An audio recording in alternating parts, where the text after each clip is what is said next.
जय हिंद साथियों, मैं अमित सिंह तोमर अमित लाइव एकेडमी पर आप सभी का स्वागत करता हूं। तो दोस्तों, पहले पार्ट में फुल फिजिक्स में हमने 212 नंबर के पेज तक पढ़ लिया था। तो दोस्तों 212 नंबर के पेज से हमने दोस्तों मानव नेत्र से हमको पढ़ना था। दोस्तों ये 212 नंबर का पेज, तो हम दोस्तों मानव नेत्र ह्यूमन आई को आज से पढ़ना चालू करेंगे। तो ये दोस्तों लास्ट पार्ट होगा, इसमें सारा मैं पूरा फिजिक्स आपको समाप्त कर दूंगा पार्ट 2 में। और ऊपर के आई बटन में दोस्तों जो प्लेलिस्ट है उसको जाके आप देख लेना दोस्तों, लूसेंट जीके की। तो पिछले सारे वीडियो दोस्तों आप देख लेना। और पिछला पार्ट 1 वीडियो बना दिया था दोस्तों। ये पार्ट 1 और पार्ट 2 फुल फिजिक्स में इसलिए बना रहा हूँ ताकि आपको रिवाइज हो जाए दोस्तों। तो दोस्तों मैंने मतलब डिस्कस भी कर लिया था पूरे पार्ट 14 में, और पार्ट 15 और पार्ट 16 में मैंने फुल फिजिक्स पार्ट 1 पार्ट 2 में ये कर दिया है 16वां पार्ट। तो दोस्तों पढ़ते हैं मानव नेत्र। और दोस्तों लाइक शेयर सब्सक्राइब और कमेंट करते रहना दोस्तों, ज़्यादा से ज़्यादा शेयर करना, सब्सक्राइब करना और कमेंट करना। तो दोस्तों पढ़ते हैं मानव नेत्र ह्यूमन आई। स्पष्ट दृष्टि की न्यूनतम दूरी 25 सेंटीमीटर होती है। तो इसमें दोस्तों पहला होता है निकट दृष्टि दोष मायोपिया। तो इस रोग से ग्रसित व्यक्ति नज़दीक की वस्तु को देख लेता है परंतु दूर स्थित वस्तु को नहीं देख पाता। कारण, तो पहला कारण है दोस्तों लेंस की गोलाई बढ़ जाती है, दूसरा है लेंस की फोकस दूरी घट जाती है, तीसरा कारण है लेंस की क्षमता बढ़ जाती है। इस कारण वस्तु का प्रतिबिंब रेटिना पर ना बनकर रेटिना के आगे बन जाता है। रोग का निवारण है दोस्तों निकट दृष्टि दोष के निवारण के लिए उपयुक्त फोकस दूरी के अवतल लेंस का प्रयोग किया जाता है। फिर आता है दोस्तों सेकंड दूरदृष्टि दोष हाइपरमेट्रोपिया। इस रोग से ग्रसित व्यक्ति को दूर की वस्तुएं दिखलाई पड़ती है, निकट की वस्तु नहीं दिखलाई पड़ती है। कारण है पहला है लेंस की गोलाई कम हो जाती है, सेकंड है लेंस की फोकस दूरी बढ़ जाती है, थर्ड है लेंस की क्षमता घट जाती है। इस रोग में निकट की वस्तु का प्रतिबिंब रेटिना के पीछे बनता है। रोग का निवारण दोस्तों इस दोष के निवारण के लिए उपयुक्त फोकस दूरी के उत्तल लेंस का प्रयोग किया जाता है। थर्ड है दोस्तों जरा दृष्टि दोष प्रेस बायोपिया। वृद्धावस्था के कारण आंख की सामंजस्य क्षमता घट जाती है या समाप्त हो जाती है, जिसके कारण व्यक्ति ना तो दूर की वस्तु और ना ही निकट की वस्तु देख पाता है। रोग का निवारण है इस रोग के निवारण के लिए द्विफोक्सी लेंस उभयतल लेंस की या बाइफोकल लेंस का उपयोग किया जाता है। फोर्थ है दृष्टि वैषम्य या अबिंदुकता एस्टिग्मेटिज्म। इसमें नेत्र क्षैतिज दिशा में तो ठीक देख पाता है परंतु ऊर्ध्व दिशा में नहीं देख पाता है। इसके निवारण हेतु बेलनाकार लेंस सिलेंड्रिकल लेंस का प्रयोग किया जाता है। नोट फर्स्ट है दोस्तों कि रेटिना की शंकु कौन से कोशिका से रंग एवं क्षण यानी रोड्स कोशिका से प्रकाश की तीव्रता का आभास होता है। जब आंख में धूल जाती है तो उसका नेत्र श्लेष्मता कंजक्टिवा अंग सूख जाता है। नोट फर्स्ट फिर से देख लेते हैं दोस्त। रेटिना की शंकु यानी कि कोन्स कोशिका से रंग का एवं क्षण से रोड्स कोशिका से प्रकाश की तीव्रता का आभास होता है। जब आंख में, सेकंड नंबर का पॉइंट है, जब आंख में धूल जाती है तो उसका नेत्र श्लेष्मता अंग यानी कंजक्टिवा, श्लेष्मता को कंजक्टिवा अंग सूज जाता है और लाल हो जाता है। थर्ड है दोस्तों आंख के रंग से मतलब आइरिस के रंग से होता है। फिर है दोस्तों सूक्ष्मदर्शी तथा दूरदर्शी, तो माइक्रोस्कोप एवं टेलीस्कोप। सरल सूक्ष्मदर्शी यह कम फोकस दूरी का उत्तल लेंस होता है। इसमें वस्तु का आकार वस्तु द्वारा नेत्र पर बनाए गए दर्शन कोण पर निर्भर करता है। दर्शन कोण जितना छोटा होता है उतनी ही वस्तु छोटी दिखाई पड़ती है। सरल सूक्ष्मदर्शी की आवर्धन क्षमता capital M equal to 1/1 plus capital M equal to 1 plus capital D बटा F, जहाँ capital D equal to 25 centimetre है, F इक्वल टू लेंस की फोकस दूरी है। संयुक्त सूक्ष्मदर्शी यानी कि कंपाउंड माइक्रोस्कोप, इसमें एक ही अक्ष पर दो उत्तल लेंस लगे होते हैं। जो लेंस वस्तु की ओर होता है उसे अभिदर्शक लेंस ऑब्जेक्टिव लेंस, और जो आंख के समीप होता है उसे अभिनेत्र लेंस आई लेंस कहते हैं। अभिदर्शक लेंस का द्वारक यानी कि मुख्य व्यास अभिनेत्र लेंस की अपेक्षा छोटा होता है। नेत्रिका तथा अभिदर्शक में जितनी ही कम फोकस दूरी के लेंसों का उपयोग होता है उसकी आवर्धन क्षमता उतनी ही अधिक होती है। अब दोस्तों 213 नंबर के पेज पे ये फर्स्ट हाफ है दूरदर्शी टेलीस्कोप। इसमें दो उत्तल लेंस होते हैं। अभिदर्शक लेंस की फोकस दूरी नेत्रिका लेंस से अधिक होती है। फिर अभिदर्शक लेंस अधिक द्वारक का होता है जिससे दूर से आने वाले प्रकाश की अधिक मात्रा को एकत्रित करता है। फिर है दोस्तों स्थिर वैद्युत, 15 नंबर का पॉइंट है स्थिर वैद्युत। पदार्थों के परस्पर रगड़ने से उस पर जो आवेश की मात्रा संचित रहती है उसे स्थिर विद्युत कहते हैं। स्थिर विद्युत में आवेश स्थिर रहता है। बेंजामिन फ्रैंकलिन ने दो प्रकार के आवेशों को धनात्मक आवेश एवं ऋणात्मक आवेश नाम दिए हैं। समान प्रकार के अर्थात धन या ऋण आवेश परस्पर प्रतिकर्षित करते हैं तथा विपरीत प्रकार के आवेश परस्पर आकर्षित करते हैं।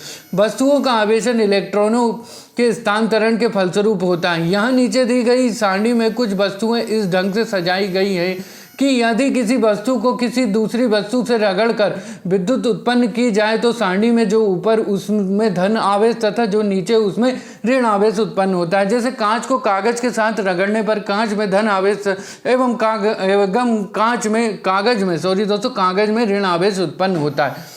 पहला है दोस्तों ये वस्तु है, पहला है लोहा, दूसरा है फलानेल, तीसरा है चपड़ा, चौथा है मोम, पांचवा है कांच, छठा है कागज, सातवां है रेशम, आठवां है मानव शरीर, नवा है दोस्तों ईस्वी में, 9th पे है लकड़ी, 10th पे है धातु, 11th पे है रबड़, 12th पे है रेजिन, 13 पे है अंबर, 14 पे है गंधक, 15 पे है एबोनाइट और 16 पे है गाटा पर्चा। आवेशन का पृष्ठ घनत्व, surface density of a charge, चालक के इकाई क्षेत्रफल पर स्थित आवेश की मात्रा को उस आवेश का पृष्ठ घनत्व कहते हैं। चालक का पृष्ठ घनत्व चालक के आकार एवं चालक के समीप स्थित अन्य चालक या विद्युत रोधी पदार्थों पर निर्भर करता है। पृष्ठ घनत्व सबसे अधिक चालक के नुकीले भाग पर होता है क्योंकि नुकीले भाग का क्षेत्रफल सबसे कम होता है। चालक यानी कि कंडक्टर, जिन पदार्थों से होकर विद्युत आवेश सरलता से प्रवाहित होता है उन्हें चालक कहते हैं, जैसे चांदी, तांबा, एल्यूमिनियम आदि। चांदी सबसे अच्छा चालक है, दूसरे स्थान पर तांबा का है।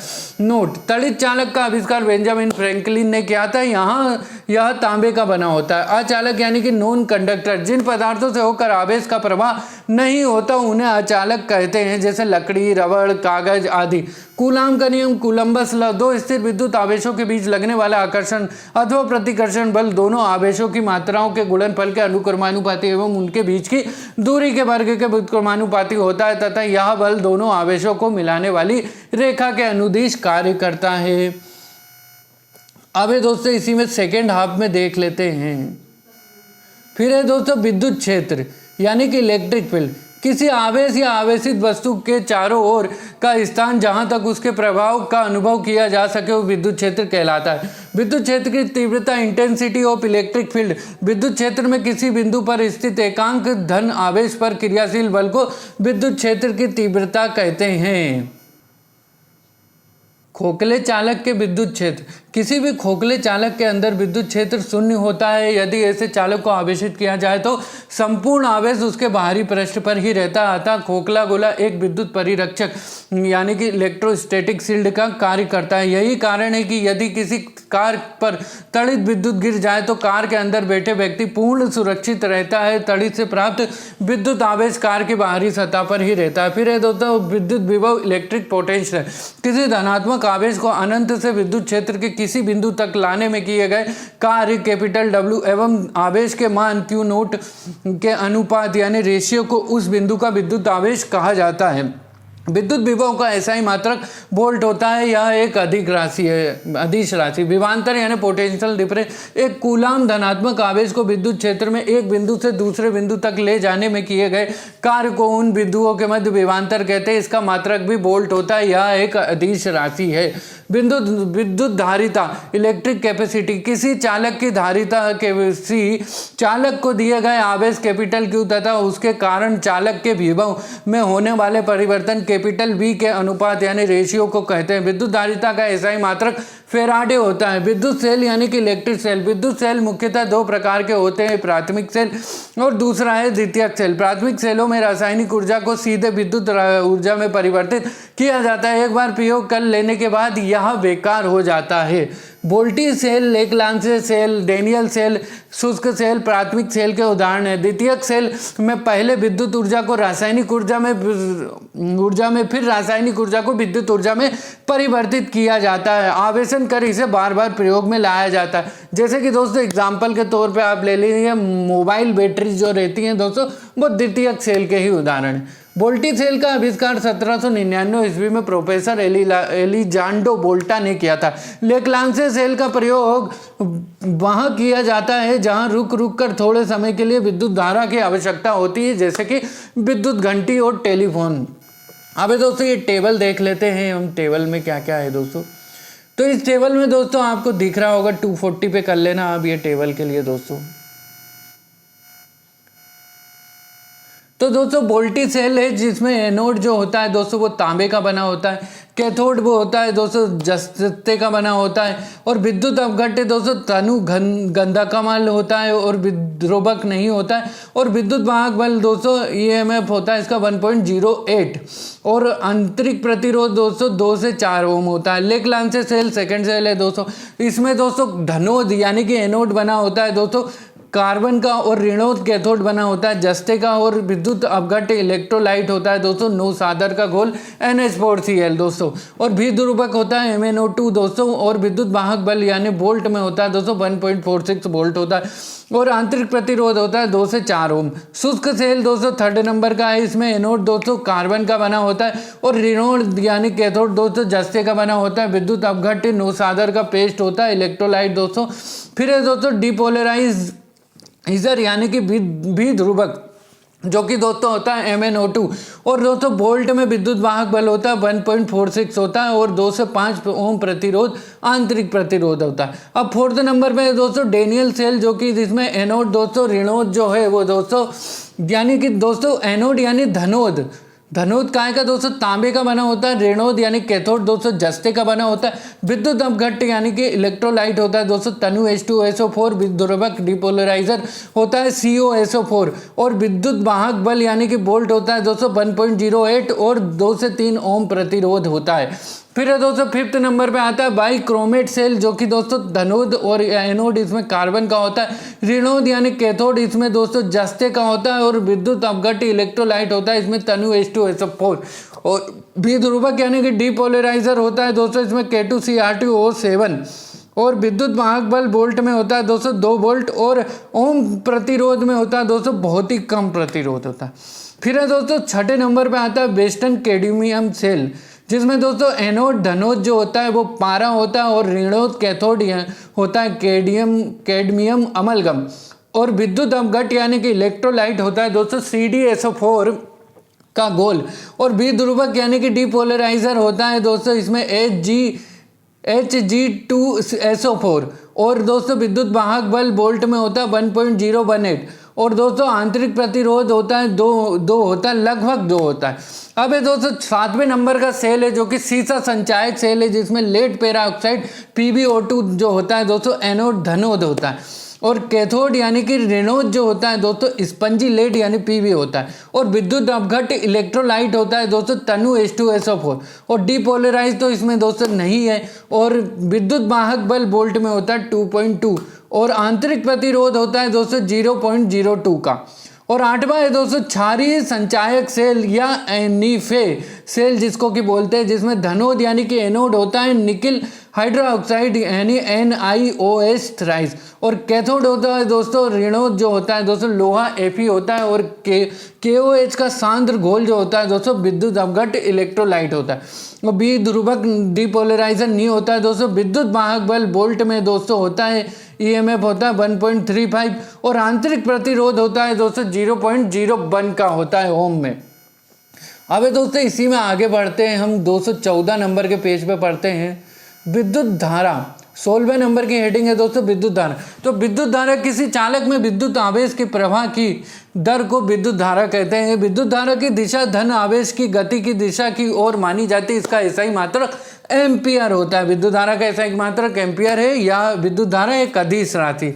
1 एम्पियर विद्युत धारा क्या होती है उसको देखते हैं। यदि किसी चालक तार में 1 एम्पियर 1A विद्युत धारा प्रवाहित हो रही है तो इसका अर्थ है कि उस तार में प्रति सेकंड 6.25 × 10⁻18 इलेक्ट्रॉन एक सिरे से प्रविष्ट होते हैं तथा इतने ही इलेक्ट्रॉन दूसरे सिरे से बाहर निकल जाते हैं। अब दोस्तों प्रतिरोध यानी कि रेजिस्टेंस, किसी चालक में विद्युत धारा के प्रवाहित होने पर चालक के परमाणु तथा अन्य कारकों द्वारा उत्पन्न किए गए व्यवधान को ही चालक का प्रतिरोध कहते हैं। इसका एसआई मात्रक ओम होता है, यानी प्रतिरोध का एसआई मात्रक ओम होता है। अब ये दोस्तों यहाँ पे एक नोट है कि मानव शरीर के विद्युत प्रतिरोध के परिमाण की कोटि 10⁶ ओम होती है। ओम का नियम, ओम्स लॉ। यदि चालक की भौतिक अवस्था जैसे ताप आदि में कोई परिवर्तन ना हो तो चालक के सिरों पर लगाया गया विभवांतर उसमें प्रवाहित धारा के अनुक्रमानुपाती होता है। यदि किसी चालक के दो बिंदुओं के बीच में विभवांतर कैपिटल V वोल्ट हो तथा उसमें प्रवाहित धारा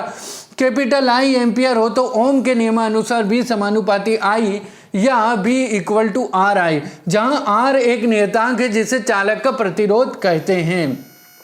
ओमी प्रतिरोध, ओमिक रेजिस्टेंस, जो चालक ओम के नियम का पालन करते हैं उनके प्रतिरोध को ओमी प्रतिरोध कहते हैं, जैसे मैग्नीज का तार। अनओमी प्रतिरोध, नॉन ओमिक रेजिस्टेंस, जो चालक ओम के नियम का पालन नहीं करते उनके प्रतिरोध को अनओमी प्रतिरोध कहते हैं, जैसे डायोड बल्ब का प्रतिरोध, ट्रायोड बल्ब का प्रतिरोध। अब ये दोस्तों चालकता, कंडक्टेंस, किसी चालक के प्रतिरोध के व्युत्क्रम को चालक की चालकता कहते हैं। इसे कैपिटल G से सूचित करते हैं। कैपिटल G = 1/R, इसका SI मात्रक ओम-1 होता है, जिसे महो भी कहते हैं। इसका SI मात्रक सीमेन भी होता है। विशिष्ट प्रतिरोध यानी कि स्पेसिफिक रेजिस्टेंस, किसी चालक का प्रतिरोध उसकी लंबाई के अनुक्रमानुपाती तथा उसके अनुप्रस्थ काट के क्षेत्रफल के व्युत्क्रमानुपाती होता है। अर्थात यदि चालक की लंबाई l और उसके अनुप्रस्थ काट का क्षेत्रफल कैपिटल A है तो R समानुपाती l/A या R = ρl/A, जहां रो क्या है दोस्तों, A एक नियतांक है जिसे चालक का विशिष्ट प्रतिरोध कहते हैं। अतः एक ही पदार्थ के बने हुए मोटे तार का प्रतिरोध कम तथा पतले तार का प्रतिरोध अधिक होता है। अब आता है दोस्तों विशिष्ट चालकता यानी कि कंडक्टिविटी। किसी चालक के विशिष्ट प्रतिरोध के व्युत्क्रम को चालक का विशिष्ट की क्या बोलते हैं दोस्तों, विशिष्ट चालकता कहते हैं। इसे रो से क्या है दोस्तों, रो से सूचित करते हैं। रो = 1/ρ। इसकी इकाई क्या है दोस्तों, विशिष्ट चालकता की इकाई जो है SI में दोस्तों ओम-1 मीटर-1 होती है। प्रतिरोधों का संयोजन, कॉम्बिनेशन ऑफ रेजिस्टेंस। सामान्यतः प्रतिरोधों का संयोजन दो प्रकार से होता है, एक तो श्रेणी क्रम में सीरीज कॉम्बिनेशन और दूसरा है सेकंड यानी कि समांतर क्रम में पैरेलल कॉम्बिनेशन। श्रेणी क्रम में संयोजित प्रतिरोधों का समतुल्य प्रतिरोध समस्त प्रतिरोधों के योग के बराबर होता है। समांतर क्रम में संयोजित प्रतिरोधों के समतुल्य प्रतिरोधों का व्युत्क्रम इनवर्स उनके प्रतिरोधों के व्युत्क्रम के योग के बराबर होता है। अब ये दोस्तों नोट है कि ओम मीटर क्या है दोस्तों, विद्युत प्रतिरोध को मापता है। ध्यान में रखना है दोस्तों, ओम मीटर विद्युत प्रतिरोध को मापता है। अब दोस्तों सेकेंड हाफ देख लेते हैं 214 नंबर के पेज पे दोस्तों। फ्लोरोसेंट लैंप में चौक का प्रयोग प्रतिरोधकता को कम करने के लिए किया जाता है। विद्युत शक्ति यानी कि इलेक्ट्रिक पावर, विद्युत परिपथ में ऊर्जा के क्षय होने की दर को शक्ति कहते हैं। इसका SI मात्रक, विद्युत शक्ति का SI मात्रक है वाट होता है। किलोवाट घंटा मात्रक अथवा यूनिट, 1 किलोवाट घंटा मात्रक अथवा 1 यूनिट विद्युत ऊर्जा की वह मात्रा है जो कि किसी परिपथ में 1 घंटे में व्यय होती है, जबकि परिपथ में 1 किलोवाट की शक्ति है। वो 1 किलो क्या है दोस्तों, किलोवाट घंटा मात्रक = वोल्ट × एम्पियर × घंटा बटा 1000 = वाट × घंटा बटा 1000। अमीटर को देखते हैं दोस्तों। विद्युत धारा को एम्पियर में मापने के लिए अमीटर नामक यंत्र का प्रयोग किया जाता है। इसे परिपथ में सदैव श्रेणी क्रम में लगाया जाता है। एक आदर्श अमीटर का प्रतिरोध 0 होता है। वोल्ट मीटर का प्रयोग परिपथ के किन्हीं दो बिंदुओं के बीच विभवांतर मापने में किया जाता है। इसे परिपथ में सदैव समानांतर क्रम में लगाया जाता है। एक आदर्श वोल्ट मीटर का प्रतिरोध अनंत होना चाहिए। विद्युत फ्यूज यानी इलेक्ट्रिक फ्यूज, विद्युत फ्यूज का प्रयोग परिपथ में लगे उपकरणों की सुरक्षा के लिए किया जाता है। यह टीन तो दोस्तों इसमें टीन 63% व शीशा 37% की मिश्र धातु का बना होता है। यह सदैव परिपथ के साथ श्रेणी क्रम में जोड़ा जाता है। इसका गलनांक जो होता है दोस्तों कम होता है, विद्युत फ्यूज का गलनांक कम होता है। अब गैल्वेनोमीटर को देखते हैं दोस्तों कि विद्युत परिपथ में विद्युत धारा की उपस्थिति बताने वाला एक यंत्र है गैल्वेनोमीटर।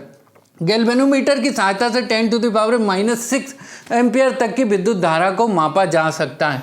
अब दोस्तों शंट का उपयोग। शंट एक अत्यंत कम प्रतिरोध वाला तार होता है जिसे गैल्वेनोमीटर के समानांतर क्रम में लगाकर अमीटर बनाया जाता है। गैल्वेनोमीटर के श्रेणी क्रम में एक उच्च प्रतिरोध लगाकर वोल्टमीटर बनाया जाता है। अब दोस्तों ट्रांसफार्मर विद्युत चुंबकीय प्रेरण के सिद्धांत पर कार्य करने वाला ट्रांसफार्मर जो है दोस्तों एक ऐसा यंत्र है जो उच्च एसी वोल्टेज को निम्न एसी वोल्टेज में एवं निम्न एसी वोल्टेज को उच्च एसी वोल्टेज में बदल देता है। यह केवल प्रत्यावर्ती धारा एसी के लिए प्रयुक्त किया जाता है। ट्रांसफार्मर के क्रोड बनाने के लिए नर्म लोहे का प्रयोग किया जाता है।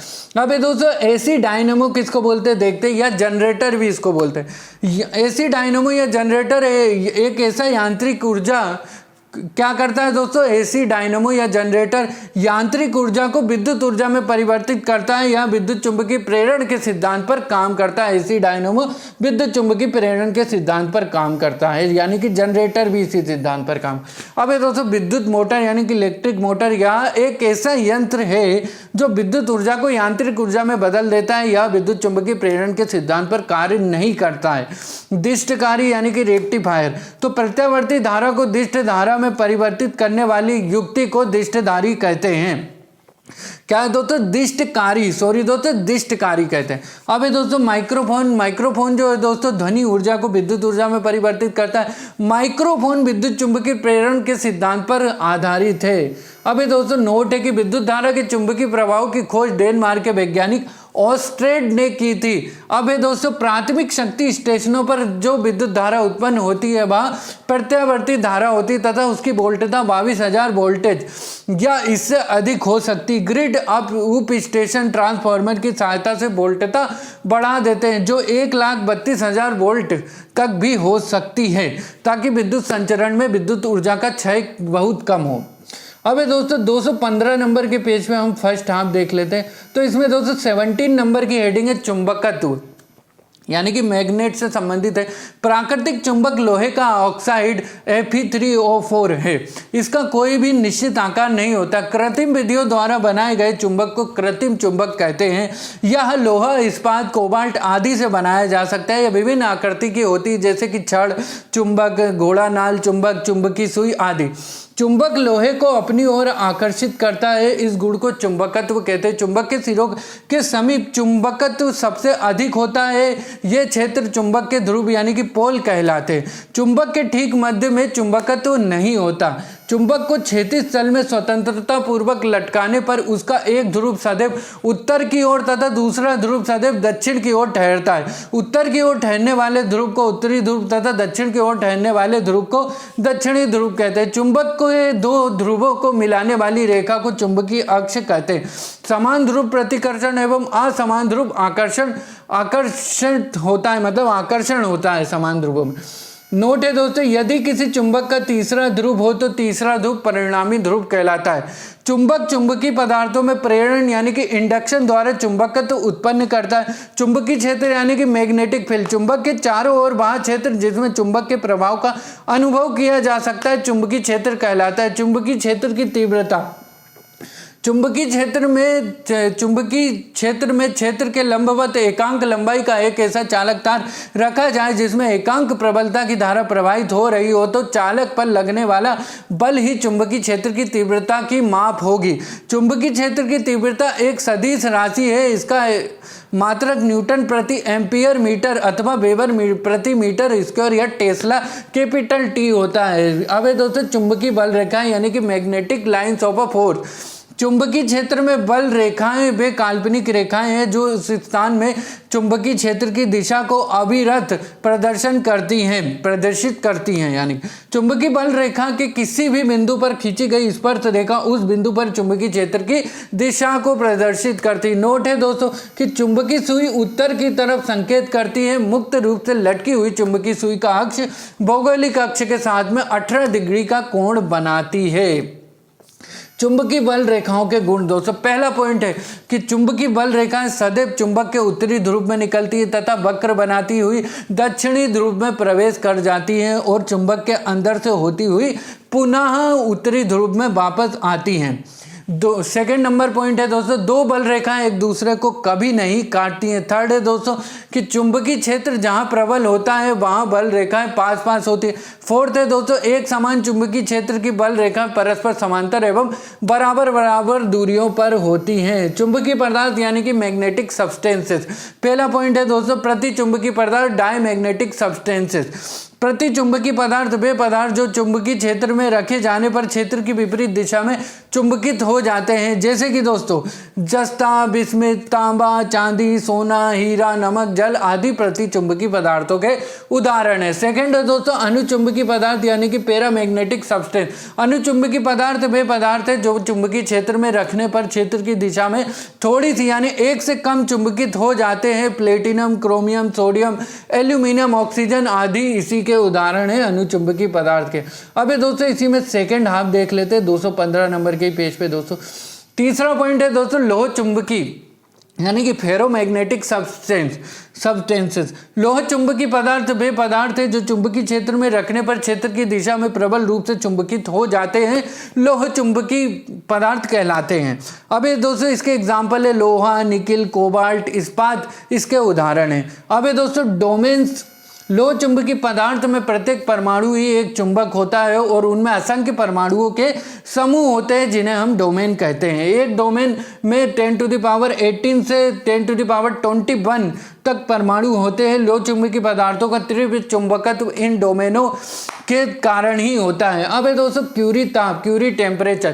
क्यूरी ताप वह ताप है जिसके ऊपर पदार्थ अनुचुंबकीय व जिनके नीचे पदार्थ लोह चुंबकीय होता है। लोह एवं निकल के लिए क्यूरी ताप के मान क्रमशः 770 डिग्री सेल्सियस जो होता है लोहे के लिए तथा 358 डिग्री सेल्सियस होता है दोस्तों निकिल के लिए। अब दोस्तों अस्थायी चुंबक बनाने के लिए नर्म लोहे का प्रयोग किया जाता है, स्थायी चुंबक बनाने के लिए इस्पात का प्रयोग किया जाता है। अब इसमें दोस्तों भूत चुंबकत्व यानी टेरेस्ट्रियल मैग्नेटिज्म। किसी स्थान पर पृथ्वी के चुंबकीय क्षेत्र को 3 तत्वों द्वारा व्यक्त किया जाता है। दिक्पात कोण यानी कि एंगल ऑफ डेक्लिनेशन, दूसरा है दोस्तों नमन कोण एंगल ऑफ डिप तथा तीसरा है दोस्तों चुंबकीय क्षेत्र की क्षैतिज घटक यानी horizontal component of earth magnetic field. पहला है दोस्तों दिक्पात कोण, किसी स्थान पर भौगोलिक यामोत्तर तथा चुंबकीय यामोत्तर के बीच के कोण को दिक्पात कोण कहते हैं। सेकंड है दोस्तों नमन कोण, किसी स्थान पर पृथ्वी का संपूर्ण चुंबकीय क्षेत्र क्षैतिज तल के साथ जितना कोण बनाता है उसे उस स्थान का नमन कोण कहते हैं। पृथ्वी के ध्रुव पर नमन कोण का मान 90 डिग्री तथा विषुवत रेखा पर 0 डिग्री का होता है। थर्ड पॉइंट है दोस्तों चुंबकीय क्षेत्र के क्षैतिज घटक। पृथ्वी के संपूर्ण चुंबकीय क्षेत्र के क्षैतिज घटक कैपिटल H अलग अलग स्थानों पर अलग अलग होता है, परंतु इसका मान लगभग 0.4 गॉस या 0.4 × 10⁻⁻⁴ टेस्ला होता है। नोट, पृथ्वी एक बहुत बड़ा चुंबक है, इसका चुंबकीय क्षेत्र दक्षिण से उत्तर दिशा में विस्तृत होता है। 18 नंबर की हेडिंग है दोस्तों परमाणु भौतिकी। परमाणु यानी कि एटम। परमाणु वह सूक्ष्मतम कण है जो रासायनिक क्रिया में भाग ले सकते परंतु स्वयं स्वतंत्र अवस्था में नहीं रहते। परमाणु मुख्यतः 3 मूल कणों इलेक्ट्रॉन, प्रोटॉन व न्यूट्रॉन से मिलकर बना होता है। परमाणु के केंद्र में एक नाभिक होता है जिसमें प्रोटॉन एवं न्यूट्रॉन रहते हैं। इलेक्ट्रॉन नाभिक के चारों ओर चक्कर लगाते हैं। परमाणु में प्रोटॉन एवं इलेक्ट्रॉन की संख्या समान एवं आवेश विपरीत होते हैं जिसके कारण यह उदासीन होता है। अब मूल कणों की विशेषताएं, तो इसमें दोस्तों कण है जो कि प्रोटॉन का द्रव्यमान दोस्तों 1.6 × 10⁻27 kg होता है। फिर है दोस्तों प्रोटॉन का आवेश प्लस 1.6 × 10⁻19 कूलाम होता है। फिर एक खोजकर्ता प्रोटॉन के दोस्तों गोल्डस्टीन खोज करता है। न्यूट्रॉन पे दोस्तों 1.675 × 10⁻27 kg जो होता है द्रव्यमान होता है और दोस्तों न्यूट्रॉन पर आवेश 0 होता है और खोज करता न्यूट्रॉन के दोस्तों चैडविक है। इलेक्ट्रॉन पर द्रव्यमान 9.108 × 10⁻31 kg होता है और इलेक्ट्रॉन पर आवेश दोस्तों कूलाम में -1.6 × 10⁻19 कूलाम होता है। खोज करता दोस्तों इलेक्ट्रॉन के हैं जे थॉमसन। आज मूल कणों की संख्या 33 से ऊपर हो पहुंच चुकी है। कुछ प्रमुख मूल कणों का विवरण निम्न है। कण है दोस्तों, इसमें कण द्रव्यमान आवेश खोज करता और विशेष देख लेते हैं। तो पॉजिट्रॉन पे दोस्तों द्रव्यमान होता है 9.108 इंटू 10⁻31 द्रव्यमान होता है। आवेश दोस्तों होता है पॉजिट्रॉन पे +1.6 इंटू 10⁻19 होता है। खोज करता पॉजिट्रॉन के हैं दोस्तों एंडरसन, तथा विशेष है दोस्तों कि इलेक्ट्रॉन का एंटी कण होता है पॉजिट्रॉन। अब ये दोस्तों न्यूट्रॉनों पर जो द्रव्यमान होता है 0, आवेश भी 0 होता है। और खोज करता न्यूट्रॉनों के हैं दोस्तों पाउली, और विशेष दोस्तों इसमें नहीं है। फिर है दोस्तों पाई मेसोन पर द्रव्यमान होता है इलेक्ट्रॉन का 274 गुना जो होता है दोस्तों पाई मेसोन का द्रव्यमान होता है। आवेश होता है पाई मेसोन पर दोस्तों धनात्मक एवं ऋणात्मक दोनों आवेश होता है पाई मेसोन पर। और युकावा ने दोस्तों पाई मेसोन की खोज करी थी। और विशेष क्या है दोस्तों, पाई मेसोन जो होता है दोस्तों अस्थायी जीवन काल 10⁻⁻8 सेकेंड का होता है। फिर है दोस्तों फोटोन पर द्रव्यमान 0 होता है, आवेश भी 0 होता है। और खोज करता थे दोस्तों फोटोन के आइंस्टीन। और दोस्तों विशेष क्या है तो फोटोन दोस्तों, फोटोन का जो वेग होता है दोस्तों प्रकाश के वेग के बराबर होता है। अब दोस्तों इसी में 216 नंबर के पेज पे देखते हैं फर्स्ट हाफ, यानी कैथोड किरण यानी कि कैथोड रेस। तो जब विसर्जन नलिका यानी कि डिस्चार्ज ट्यूब के सिरों पर 20 किलोवाट 20 kV का विभवांतर लगाया जाता है और उसका दाब 0.1 मिलीमीटर पारे के स्तंभ के बराबर होता है, तो उसके कैथोड से एक इलेक्ट्रॉन पुंज यानी कि बीम निकलने लगता है। इसे ही कैथोड किरण कहते हैं। अतः कैथोड किरण केवल उच्च ऊर्जा वाले इलेक्ट्रॉनों का पुंज है। गुण क्या है दोस्तों कैथोड किरण, तो कैथोड किरण को कैथोड किरण को केवल गैस का प्रयोग करके पैदा किया जा सकता है। सेकंड है कैथोड किरणों के उत्पादन में विभव का स्रोत प्रेरण कुंडली इंडक्शन कॉइल होता है, जो कम विभव के सेल से बहुत उच्च विभव प्रदान करता है या पारस्परिक प्रेरण के सिद्धांत पर कार्य करता है। थर्ड है दोस्तों कैथोड किरणें आदर्श होती है और सीधी रेखाओं में चलती हैं। फोर्थ है दोस्तों कैथोड किरणें ऋणात्मक होती है, इसलिए ये कैथोड से एनोड की तरफ गमन करती है। इलेक्ट्रॉन की बनी होती है और अपनी सतह के लंबवत निकलती हैं। अब दोस्तों फिफ्थ नंबर का पॉइंट है कि कैथोड किरण का वेग प्रकाश के वेग का 1/10 गुना होता है। सिक्स है दोस्तों यह किरण कैथोड किरण विद्युत एवं चुंबकीय क्षेत्र में विक्षेपित होती है। सेवंथ है दोस्तों कैथोड किरण गैसों को आयनीकृत कर देती है एवं धातु पर ऊष्मीय प्रभाव दिखलाती है। एट्थ पॉइंट है दोस्तों कैथोड किरण फोटोग्राफिक प्लेट को प्रभावित करती है। नाइन्थ है दोस्तों कैथोड किरण की भेदन क्षमता कम होती है या पतली धातु की चादर से पार कर जाती है। 10th नंबर का पॉइंट है दोस्तों कैथोड किरणें जब विद्युत क्षेत्र से होकर लंबवत गुजरती हैं तो इसका रास्ता परवलयाकार होता है। नोट है दोस्तों जब कैथोड किरणें किसी उच्च परमाणु क्रमांक वाली धातु जैसे कि टंगस्टन पर गिरती हैं तो ये एक्स किरणें उत्पन्न करती है। धनात्मक किरणें यानी कि पॉजिटिव कनाल रेस देख लेते हैं दोस्तों। विसर्जन नलिका में यदि छिद्र युक्त कैथोड प्रयुक्त किया जाए तो इनसे निकलने वाली किरणें कैथोड किरणों के ठीक विपरीत दिशा में विक्षेपित हो जाती है और एनोड की ओर से कुछ किरणें निकलती हैं दोस्तों। अतः ये एनोड से निकलने वाली धनावेशित किरणें हैं। इनका पता 1886 ईस्वी में गोल्डस्टीन ने लगाया था। अब दोस्तों इनके ही गुण देख लेते हैं। धनात्मक किरणों के दोस्तों गुण है दोस्तों, ये किरणें धनात्मक होती है। सेकंड दोस्तों तो ये प्रदीप्ति तथा स्फुर दीप्ति उत्पन्न करती है। थर्ड है दोस्तों ये विद्युत व चुंबकीय क्षेत्र में विक्षेपित हो जाती है। अब दोस्तों अर्धचालक यानी कि सेमीकंडक्टर, तो सेमीकंडक्टर अर्धचालक की प्रतिरोधकता या चालकता धातुओं तथा विद्युतरोधी पदार्थों के बीच की होती है। अर्धचालक की प्रतिरोधकता एवं चालकता रो लगभग 10⁻⁻5 से 10⁻6 ओम मीटर रो 10⁻5 से 10⁻6 सेमीमीटर कुछ है दोस्तों। फिर धातु की प्रतिरोधकता एवं चालकता क्या है दोस्तों 10⁻ लगभग 10⁻⁻2 से 10⁻8 ओम मीटर है। फिर है दोस्तों 10⁻2 से लेकर 10⁻8 सेमीमीटर -1 क्या है दोस्तों धातु की प्रतिरोध। फिर है दोस्तों विद्युत रोधी की प्रतिरोधकता एवं चालकता क्या है दोस्तों 10⁻11 से 10⁻19 ओम मीटर है और दोस्तों 10⁻11 से 10⁻19 सेमीमीटर है। अब है दोस्तों तात्विक अर्धचालक, तो दोस्तों सिलिकॉन और जर्मेनियम क्या है, तात्विक अर्धचालक है। यौगिक अर्धचालक दोस्तों पहला इसमें कार्बनिक है दोस्तों, जिसमें CDS, GAS, AS, CDSE, INP। Second है दोस्तों कार्बनिक, तो एंथ्रासीन, मादित यानी डोप्ड, थैलोसाइनिस आदि।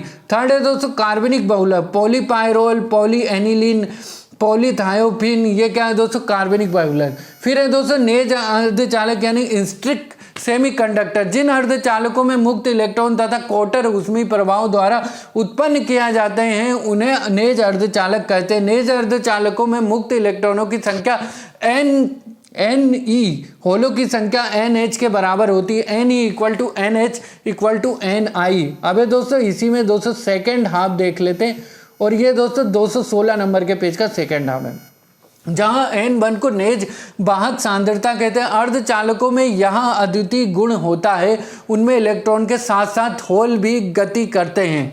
अब दोस्तों होल प्रभावी धनात्मक आवेश वाले एक आभासी मुक्त कण की तरह व्यवहार करता है, यह ऋणात्मक विभव की ओर गति करता है। ऐसे अर्धचालकों में प्रवाहित धारा I इलेक्ट्रॉन धारा IE एवं होल IH के योग के बराबर होगी। I = IE + IH। नोट दोस्तों, नेज अर्धचालकों की चालकता उसके ताप पर निर्भर करती, परंतु कक्ष ताप पर इसकी चालकता बहुत ही कम होती है।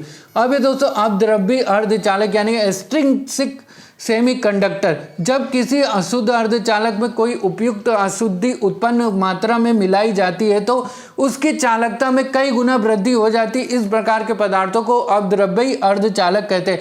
वांछित अशुद्धि को सावधानी पूर्वक मिश्रित करना मादन यानी कि डोपिंग या अपमिश्रण कहलाता है। वह अशुद्धि परमाणु अपश्रमिक डोपेंट्स कहलाते हैं। इस प्रकार के पदार्थ को मादित यानी डोप्ड अर्धचालक भी कहते हैं। अब मिश्रक ऐसा होना चाहिए जो मूल अर्धचालक पदार्थ के जालक को विकृत न करे। अब मिश्रक के अणु तथा अर्धचालक पदार्थ के अणुओं का आकार लगभग समान हो। चतुर्थ संयोजक सिलिकॉन एवं जर्मेनियम के मादन के लिए दो प्रकार के अब मिश्रक उपयोग किया जाता है। पहला है पंच संयोजक, जैसे कि आर्सेनिक, एंटीमनी, फास्फोरस आदि। दूसरा है दोस्तों त्रिसंयोजक, जैसे indium, IN, boron, B, aluminium, Al आदि। दाता दोस्तों यानी कि डोनर, पंच संयोजी अपद्रव्य दाता कहे जाते हैं, ग्राही यानी कि एक्सेप्टर।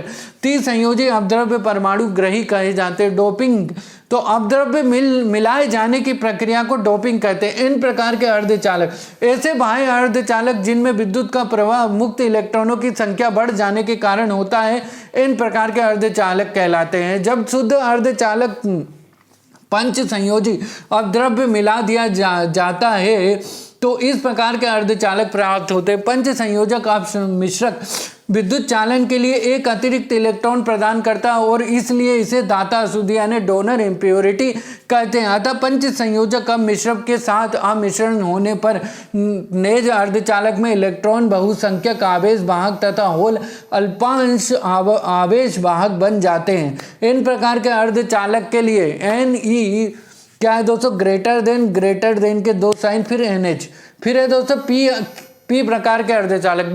जिन अर्धचालकों में विद्युत का प्रवाह कोटरों यानी होल की गति के कारण होता है उन्हें P प्रकार के अर्धचालक कहते हैं। शुद्ध अर्धचालक में त्रिसंयोजी अपद्रव्य मिलाने से ऐसे अर्धचालक प्राप्त होते हैं। ऐसे अर्धचालक के लिए होल बहुसंख्यक वाहक तथा इलेक्ट्रॉन अल्पसंख्यक वाहक है। अतः P प्रकार के अर्धचालकों के लिए NH greater than Ne।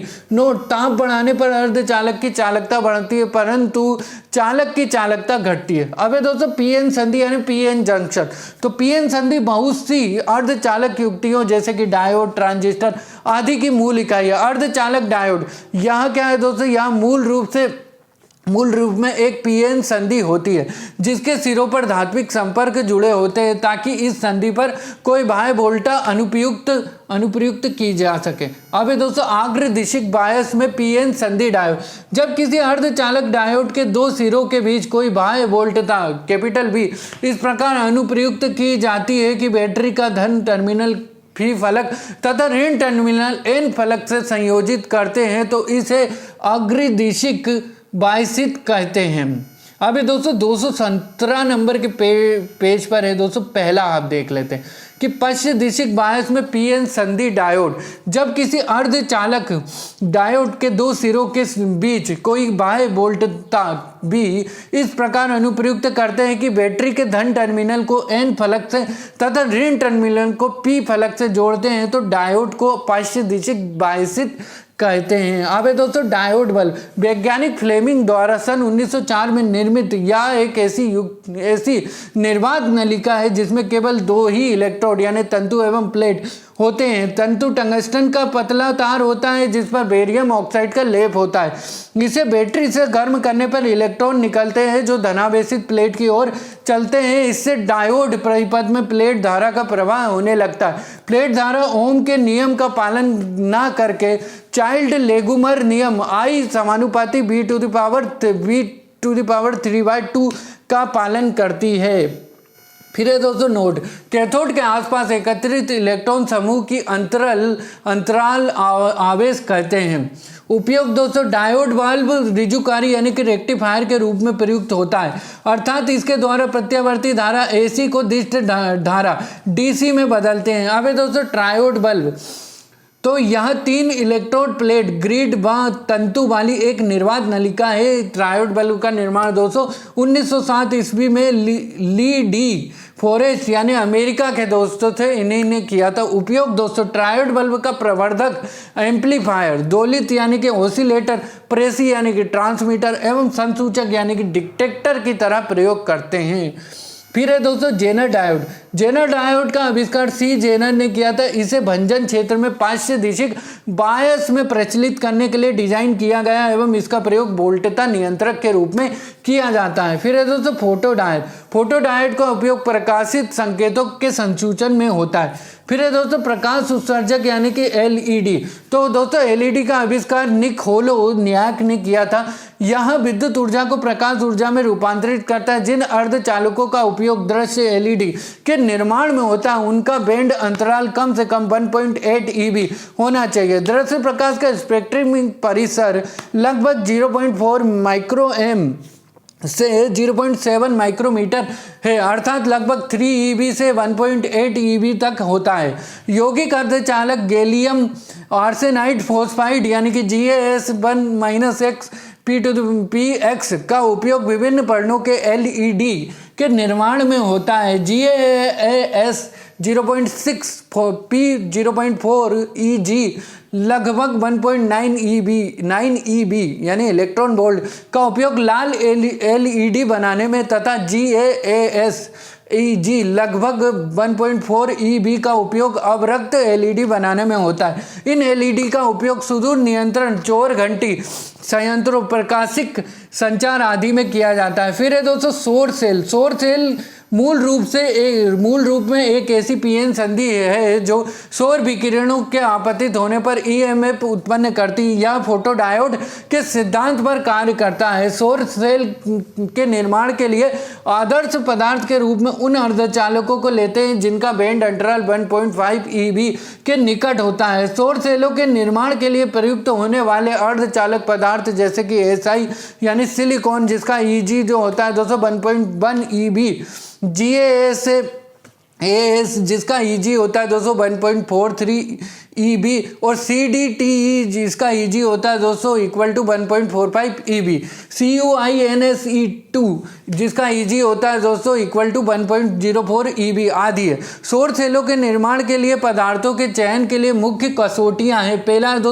Band अंतराल जो होता है लगभग 1.0 से लेकर 1.8 EB तथा सेकेंड पॉइंट है अधिक प्रकाश अवशोषण क्षमता लगभग 10⁴ सेंटीमीटर -1 और थर्ड है विद्युत चालकता होनी चाहिए और फोर्थ है कच्चे पदार्थ की उपलब्धता तथा फिफ्थ है लागत।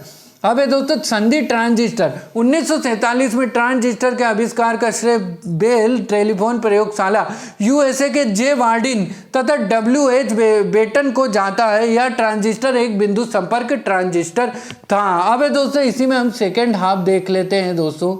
ये सेकेंड हाफ है दोस्तों, 217 नंबर के पेज का सेकेंड हाफ। पहले संधि ट्रांजिस्टर का आविष्कार 1951 में विलियम शाक्ले ने 2 पीएन संधियों को एक दूसरे के पश्च फलकों को जोड़कर किया था। नोट है दोस्तों, जब तक केवल संधि ट्रांजिस्टर ज्ञात था इसे केवल ट्रांजिस्टर कहा जाता था, परंतु समय के साथ नए नए ट्रांजिस्टरों का आविष्कार हुआ व नए ट्रांजिस्टरों को पुरानों से भेद करने के लिए इन्हें द्विध्रुवित संधि ट्रांजिस्टर यानी बाइपोलर जंक्शन ट्रांजिस्टर BJT कहते हैं। किसी ट्रांजिस्टर में तीन अपमिश्रित क्षेत्र होते हैं जो मिलकर अपने बीच में 2 पीएन संधियां बनाते हैं।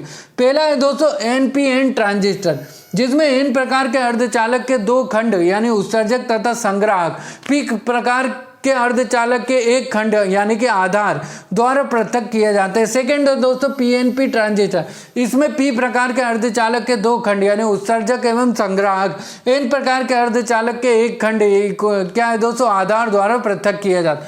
अब है दोस्तों उत्सर्जक यानी कि एमिटर, यह ट्रांजिस्टर में प्रवाहित धारा के लिए बहुसंख्यक आवेश वाहक की अत्यधिक मात्रा में आपूर्ति करता है। आधार यानी कि बेस, यह केंद्रीय खंड होता है, यह अत्यंत पतला तथा कम अपमिश्रित होता है। संग्राहक यानी कि कलेक्टर, यह खंड उत्सर्जक द्वारा प्रदान किए गए बहुसंख्यक आवेश वाहकों के अधिकांश भाग का संग्रहण करता है। संग्राहक फलक साधारण अपमिश्रित होता है, परंतु साइज में यह उत्सर्जक से बड़ा होता है। ट्रांजिस्टर का उपयोग, मूल रूप से ट्रांजिस्टर का आविष्कार जो है दोस्तों, ये प्रवर्धक की भांति कार्य करने के लिए किया गया था, जो किसी सिग्नल को आवर्धित प्रति उत्पन्न करता है। वर्तमान में ट्रांजिस्टर का उपयोग अनेक प्रकार से होता है। इसे प्रवर्धक, एम्पलीफायर, स्विच, वोल्टेज नियामक यानी कि रेगुलेटर, सिग्नल मॉड्यूलेटर, ऑसिलेटर आदि के रूप में किया जाता है। पहले जो कार्य ट्रायोड से किए जाते थे अधिकांशतः अब ट्रांजिस्टर के द्वारा किए जाते। अति चालकता यानी कि सुपर कंडक्टिविटी की खोज जो है दोस्तों 1911 ईस्वी में कैमरलिन ओन्स ने की थी। अत्यंत भिन्न ताप पर कुछ पदार्थों का विद्युत प्रतिरोध शून्य हो जाता है, इन्हें ही अति चालक यानी कि सुपर कंडक्टर कहते हैं और इस गुण को अति चालकता कहते हैं। 4.2 के अर्थात -268.8 डिग्री सेल्सियस पर पारा अति चालक बन जाता है। नियोबिस्टीन काफी ऊंचे ताप पर यानी 100 केल्विन पर भी अति चालकता प्राप्त कर लेती है। अति चालक पूर्णतः प्रतिचुंबकीय होता है, अर्थात वह पूर्ण चुंबकीय कवच होता है जिसे कोई चुंबकीय बल रेखा भेद कर उसके अंदर नहीं जा सकती है। अतिचालक के महत्व को देखते हुए भारत सरकार ने 1991 ईस्वी में एक राष्ट्रीय अतिचालक विज्ञान एवं तकनीकी बोर्ड की स्थापना की। अब है दोस्तों इसी में आगे बढ़ते हैं। नोट है दोस्तों कि घड़ी में क्वार्ट्ज क्रिस्टल का कम दाब यानी कि पाइजो विद्युत प्रभाव पर आधारित है। 19 नंबर पे हेडिंग है दोस्तों। 19 नंबर की रेडियो सक्रियता यानी कि रेडियो एक्टिविटी। रेडियो सक्रियता की खोज फ्रेंच वैज्ञानिक हेनरी बेकरेल, पी क्यूरी एवं एम क्यूरी ने की थी। इस खोज के लिए इन तीनों को संयुक्त रूप से नोबेल पुरस्कार मिला था। जिन नाभिकों में प्रोटॉन की संख्या 83 या उससे अधिक होती है वे अस्थायी होते हैं। स्थायित्व प्राप्त करने के लिए ये नाभिक स्वतः ही अल्फा, बीटा एवं गामा किरणें उत्सर्जित करने लगती है। ऐसे नाभिक जिन तत्वों के परमाणुओं में होते हैं उन्हें रेडियो एक्टिव तत्व कहते हैं तथा किरणों की उत्सर्जन की घटना को रेडियो एक्टिविटी यानी कि रेडियो सक्रियता कहते हैं। अब दोस्तों 218 नंबर के पेज पर पहला आप है कि गामा किरणें यानी कि गामा अल्फा व बीटा किरणों के बाद ही उत्सर्जित होती है। रॉबर्ट पीरे एवं उनकी पत्नी मैडम क्यूरी ने नए रेडियो एक्टिव तत्व रेडियम की खोज की थी। रेडियो सक्रियता के दौरान निकलने वाली किरणों की पहचान सर्वप्रथम 1902 ईस्वी में रदरफोर्ड नामक वैज्ञानिक ने की थी। सभी प्राकृतिक रेडियो सक्रिय तत्व अल्फा, बीटा एवं गामा किरणों के उत्सर्जन के बाद अंततः सीसा में बदल जाते हैं। अल्फा, बीटा एवं गामा किरणों के गुण देखते हैं दोस्तों। तो दोस्तों उत्पत्ति है दोस्तों, अल्फा किरणों की जो उत्पत्ति होती है वो नाभिक से होती है, बीटा किरणों की उत्पत्ति भी नाभिक से होती है और गामा किरणों की उत्पत्ति भी नाभिक से होती है। सेकंड है दोस्तों प्रकृति यानी कि नेचर। अल्फा किरणें धनात्मक पॉजिटिव होती हैं, बीटा किरणें ऋणात्मक नेगेटिव होती है और गामा किरणें उदासीन यानी कि न्यूट्रल होती है। थर्ड है दोस्तों रचना। तो दोस्तों अल्फा किरण 2He4 और बीटा जो है 1E0 है और गामा जो है दोस्तों फोटोन से रचना होती है। फिर फोर्थ है दोस्तों द्रव्यमान। तो अल्फा का द्रव्यमान जो होता है दोस्तों 6.6 इंटू 10⁻⁻27 kg होता है। बीटा का द्रव्यमान होता है दोस्तों 9.1 इंटू 10⁻31 kg होता है और गामा का जो द्रव्यमान होता है दोस्तों वो 0 होता है। अब है दोस्तों फिफ्थ नंबर पे आवेश। तो अल्फा पे दोस्तों +2e का आवेश होता है। बीटा पे दोस्तों -1.6 इंटू 10⁻⁻19 कूलाम का आवेश होता है और दोस्तों गामा पे जो होता है 0 आवेश होता है। और 6 है दोस्तों फोटोग्राफिक प्लेट पर प्रभाव। तो अल्फा जो है दोस्तों अल्फा है वो दोस्तों प्रभाव डालता है, बीटा भी प्रभाव डालता है दोस्तों फोटोग्राफिक पे और गामा भी फोटोग्राफिक प्लेट पर प्रभाव डालता है। 7th दोस्तों विद्युतीय व चुंबकीय क्षेत्र का प्रभाव। तो अल्फा पे दोस्तों विद्युतीय व चुंबकीय क्षेत्र का प्रभाव होता है, बीटा पे भी होता है और गामा पे दोस्तों कुछ नहीं होता है। अब दोस्तों सबसे अधिक भेदन क्षमता गामा किरणों की होती है, सबसे अधिक आयनन क्षमता अल्फा किरण की होती है। एक अल्फा किरण के निकलने से परमाणु संख्या में 2 इकाई तथा द्रव्यमान संख्या में 4 इकाई की कमी होती है। एक बीटा किरण के निकलने से परमाणु संख्या में 1 इकाई की वृद्धि होती तथा द्रव्यमान संख्या पर कोई प्रभाव नहीं पड़ता। अल्फा बीटा और गामा किरणों के निकलने से परमाणु संख्या और द्रव्यमान संख्या पर पड़ने वाले प्रभाव को वर्ग विस्थापन नियम या सोडी भोजन का नियम कहते हैं। रेडियो सक्रियता की माप जीएम काउंटर से की जाती है। जितने समय में किसी रेडियो सक्रिय तत्व के परमाणुओं की संख्या आधी हो जाए वह उस तत्व का अर्ध जीवन काल कहलाता है। इसे प्रायः HL कैपिटल HL या T½ से सूचित किया जाता है। अब्रकोश यानी कि क्लाउड चैम्बर, इसका प्रयोग रेडियो एक्टिव कणों की उपस्थिति का पता लगाने, उनकी ऊर्जा को मापने आदि के लिए किया जाता है। और अब्रकोश का जो दोस्तों आविष्कार है दोस्तों CRT विल्सन ने किया था। जीवाश्म मृत पेड़ पौधों आदि के आयु का अंकन कार्बन 14 के द्वारा किया जाता है। इस विधि में जीवाश्म या मृत पेड़ पौधों में प्राप्त कार्बन के 2 समस्थानिक 6C12 व 6C14 का अनुपात ज्ञात करके आयु का निर्धारण किया जाए। द्रव्यमान ऊर्जा संबंध यानी कि मास एनर्जी रिलेशन 1905 ईस्वी में आइंस्टीन ने द्रव्यमान एवं ऊर्जा के बीच एक संबंध स्थापित किया जिसे अपेक्षितता का सिद्धांत यानी थ्योरी ऑफ रिलेटिविटी कहा जाता है। इसके अनुसार द्रव्यमान एवं ऊर्जा एक दूसरे से स्वतंत्र नहीं है बल्कि दोनों एक दूसरे से संबंधित है तथा प्रत्येक पदार्थ में उसके द्रव्यमान के कारण ऊर्जा भी होती है। यदि किसी वस्तु का द्रव्यमान m एवं प्रकाश का वेग c है तो इस द्रव्यमान से संबंध ऊर्जा इक्वल टू क्या है दोस्तों capital E equal to mc² होती है। नोट दोस्तों देखते हैं कि आइंस्टीन जर्मनी में जन्मे जो अमेरिकी वैज्ञानिक थे जिन्हें 1921 ईस्वी का भौतिकी में नोबेल पुरस्कार मिला था। अब दोस्तों सूर्य से पृथ्वी को लगातार ऊर्जा उष्मा के रूप में प्राप्त हो रही है जिसके फलस्वरूप सूर्य का द्रव्यमान लगातार घटता जा रहा है। आंकड़ों के अनुसार सूर्य से पृथ्वी को प्रति सेकंड 4 × 10⁻26 जूल ऊर्जा प्राप्त हो रही है जिसके फलस्वरूप इसका द्रव्यमान लगभग 4 × 10⁹ kg प्रति सेकंड के दर से घट रहा है। परंतु सूर्य का द्रव्यमान इतना अधिक है कि वह लगातार 1000 करोड़ वर्षों तक इसी दर से ऊर्जा देता रहेगा। अब दोस्तों इसी में सेकेंड हाफ देख लेते हैं दोस्तों 218 नंबर के पेज पे दोस्तों सेकेंड हाफ 20वें नंबर की हेडिंग है दोस्तों नाभिकीय विखंडन तथा संलयन।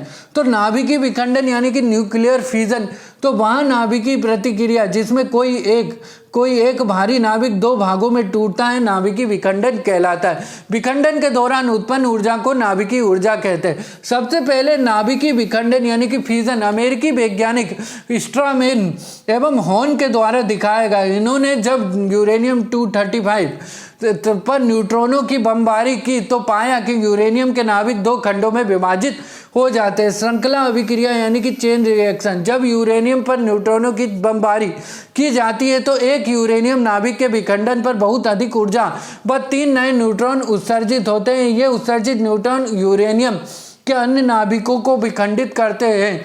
इस प्रकार यूरेनियम नाभिकों के विखंडन की एक श्रृंखला बन जाती है। इससे ही श्रृंखला अभिक्रिया कहते हैं। श्रृंखला अभिक्रिया दो प्रकार की होती है। पहला है दोस्तों अनियंत्रित श्रृंखला अभिक्रिया तथा सेकंड है दोस्तों नियंत्रित श्रृंखला अभिक्रिया। पहला है दोस्तों अनियंत्रित श्रृंखला अभिक्रिया यानी कि अनकंट्रोल्ड चेन रिएक्शन।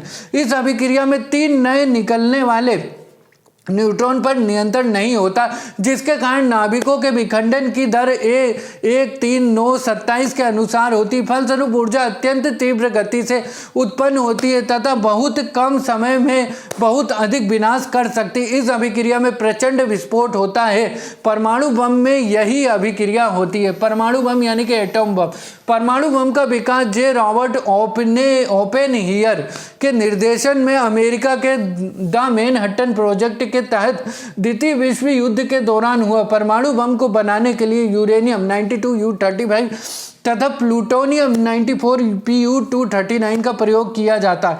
यह नाभिकीय विखंडन के सिद्धांत पर आधारित है। परमाणु बम का सर्वप्रथम प्रयोग द्वितीय विश्व युद्ध के दौरान संयुक्त राज्य अमेरिका के द्वारा जापान के विरुद्ध किया गया था। 6 अगस्त 1945 एवं 9 अगस्त 1945 ईस्वी को क्रमशः हिरोशिमा एवं नागासाकी पर परमाणु बम गिराए गए थे। सेकेंड है दोस्तों नियंत्रित श्रृंखला अभिक्रिया यानी कंट्रोल्ड चेन रिएक्शन। यह अभिक्रिया धीरे धीरे होती है तथा इससे प्राप्त ऊर्जा का उपयोग लाभदायक कार्यों के लिए किया जाता है। परमाणु भट्टी या नाभिकीय रिएक्टर में यही अभिक्रिया अपनाई जाती है। परमाणु भट्टी को पढ़ते हैं दोस्तों एटॉमिक पायल। तो एटॉमिक पायल या नाभिकीय रिएक्टर यानी कि न्यूक्लियर रिएक्टर। सबसे पहले नाभिकीय रिएक्टर प्रोफेसर फर्मी के निर्देशन में शिकागो विश्वविद्यालय में बनाया गया। नाभिकीय रिएक्टर से संबंधित कुछ महत्वपूर्ण जानकारियां। पहली है दोस्तों फर्स्ट पॉइंट है रिएक्टर के ईंधन के रूप में यूरेनियम 235 या प्लूटोनियम 239 का प्रयोग किया जाता है। सेकंड पॉइंट है दोस्तों कि रिएक्टर में मंदक के रूप में भारी जल या ग्रेफाइट का प्रयोग किया जाता है। मंदक रिएक्टर में न्यूटन की गति को धीमा करता है। थर्ड नंबर का पॉइंट है दोस्तों रिएक्टर में नियंत्रक छड़ यानी कि कंट्रोल्ड रोड के रूप में कैडमियम या बोरॉन छड़ का उपयोग किया जाता है। इसकी सहायता से नाभिक के विखंडन के दौरान निकलने वाले 3 नए न्यूट्रॉन में से 2 को अवशोषित कर लिया जाता है। नाभिकीय रिएक्टर के उपयोग। पहला पॉइंट है दोस्तों इससे प्राप्त नाभिकीय रिएक्टर से प्राप्त नाभिकीय ऊर्जा से विद्युत ऊर्जा प्राप्त की जा सकती है। सेकेंड पॉइंट है दोस्तों रिएक्टर में अनेक प्रकार के समस्थानिक उत्पन्न किए जा सकते हैं जिसका उपयोग चिकित्सा विज्ञान कृषि आदि में किया जा सकता है। अब दोस्तों 219 नंबर के पेज से हम पढ़ते हैं दोस्तों नाभिकीय संलयन यानी कि न्यूक्लियर फ्यूजन। जब 2 या 2 से अधिक हल्के नाभिक संयुक्त होकर एक भारी नाभिक बनाते हैं व अत्यधिक ऊर्जा विमुक्त करते हैं तो इस अभिक्रिया को नाभिकीय संलयन कहते हैं। एक नाभिकीय संलयन अभिक्रिया का उदाहरण है 1H2 + 1H3 gives 2He4 + 0N1 + 17.6 MeV। सूर्य एवं तारों से प्राप्त ऊर्जा एवं प्रकाश का स्रोत नाभिकीय संलयन ही है। नाभिक को संलयन करने के लिए करीब 10⁸ केल्विन के उच्च ताप तथा अत्यंत उच्च दाब की आवश्यकता होती है। हाइड्रोजन बम को देख लेते हैं। हाइड्रोजन बम का विकास एडवर्ड टेलर ने 1952 में किया। यह नाभिकीय संलयन यानी कि फ्यूजन पर आधारित है। यह बम परमाणु बम की अपेक्षा 1000 गुना अधिक शक्तिशाली होता है। 21 नंबर की हेडिंग है दोस्तों ब्रह्मांड। तो पृथ्वी को घेरने वाली अपार आकाश तथा उसमें उपस्थित सभी खगोलीय पिंड जैसे मंदाकिनी तारे ग्रह उपग्रह आदि एवं संपूर्ण ऊर्जा को समग्र रूप से ब्रह्मांड यानी कि यूनिवर्स कहते हैं। ब्रह्मांड से संबंधित अध्ययन को ब्रह्मांड विज्ञान यानी कि कॉस्मोलॉजी कहते हैं। ब्रह्मांड इतना विशाल है जिसकी हम कल्पना नहीं कर सकते। इसके आकार की विशालता, इसमें तारों की संख्या, अपार दूरी तथा द्रव्यमान का अनुमान लगाना कठिन है। फिर भी बड़े परिमाण की संख्याओं के सहारे इनका अनुमान लगाने की कोशिश की जाती है। खगोल वैज्ञानिकों के अनुसार ब्रह्मांड में सैकड़ों अरब 10⁻11 मंदाकिनी है तथा प्रत्येक मंदाकिनी में लगभग 100 अरब यानी 10⁻11 तारे हैं। इस प्रकार तारों की कुल संख्या 10⁻11 × 10⁻11 = 10⁻22 कोटि की होगी। ब्रह्मांड की उत्पत्ति यानी कि एवोल्यूशन ऑफ द यूनिवर्स। तो ब्रह्मांड के प्रारंभ तथा इसके भविष्य के प्रश्नों को लेकर अनेक सिद्धांत व्यक्त किए गए। उन सभी सिद्धांतों में बिग बैंग सिद्धांत यानी बिग बैंग थ्योरी को सर्वाधिक मान्यता प्राप्त हुई है। इस सिद्धांत क्या है दोस्तों, यह सिद्धांत उस समय प्रतिपादित किया गया जब खगोल वैज्ञानिकों ने विकसित टेलीस्कोप तथा अन्य वैज्ञानिक साधनों द्वारा प्रेक्षणों के आधार पर यह बतलाया कि हमारा ब्रह्मांड लगातार फैलता जा रहा है। ब्रह्मांड के प्रसार का सिद्धांत डॉपलर प्रभाव पर प्रक्षेपण, जिसे क्या है दोस्तों, डॉपलर प्रभाव पर हम देख रहे थे दोस्तों। टेलीस्कोप तथा अन्य वैज्ञानिक साधनों द्वारा प्रेक्षणों के आधार पर यह बतलाया गया कि हमारा ब्रह्मांड लगातार फैलता जा रहा है। अब दोस्तों पढ़ते हैं कि ब्रह्मांड के प्रसार का सिद्धांत डॉपलर प्रभाव पर प्राप्त प्रेक्षण जिसे अवरक्त विस्थापन यानी कि रेड शिफ्ट कहते हैं पर आधारित है। अवरक्त विस्थापन यानी कि रेड शिफ्ट, यदि हम प्रकाश स्रोत की ओर चलें तो प्रकाश तरंग की आवृत्ति में आभासी वृद्धि होगी, अर्थात यह दृश्य प्रकाश के स्पेक्ट्रम के नीले वर्ण की ओर विस्थापित होगी। इसके विपरीत यदि प्रकाश स्रोत की दूरी हमसे बढ़ती जाए तो प्रकाश की आवृत्ति में आभासी ह्रास होगा और यह आवृत्ति दृश्य स्पेक्ट्रम के लाल वर्ण की ओर विस्थापित होगी। इस प्रकार के विस्थापन को अवरक्त विस्थापन कहते हैं। अवरक्त विस्थापन के आधार पर ही 1929 ईस्वी में कैलिफोर्निया स्थित माउंट विल्सन वेधशाला ऑब्जर्वेटरी में कार्य करते हुए एडविन हब्बल ने ब्रह्मांड में होने वाले प्रसार की पुष्टि की।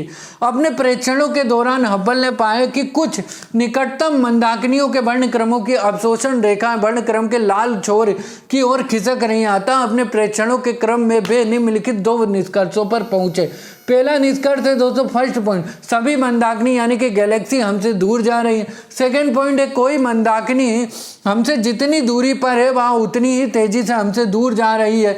इस प्रकार मंदाकिनी का वेग कैपिटल बी और दूरी स्मॉल डी के समानुपाती होगा, अर्थात स्मॉल बी समानुपाती स्मॉल डी या B equal to capital H D. उपयुक्त सूत्र को हब्बल का नियम कहते हैं। यहाँ एच कैपिटल एच एक नियतांक है जिसे हब्बल नियतांक या हब्बल पैरामीटर यानी हब्बल पैरामीटर कहते हैं।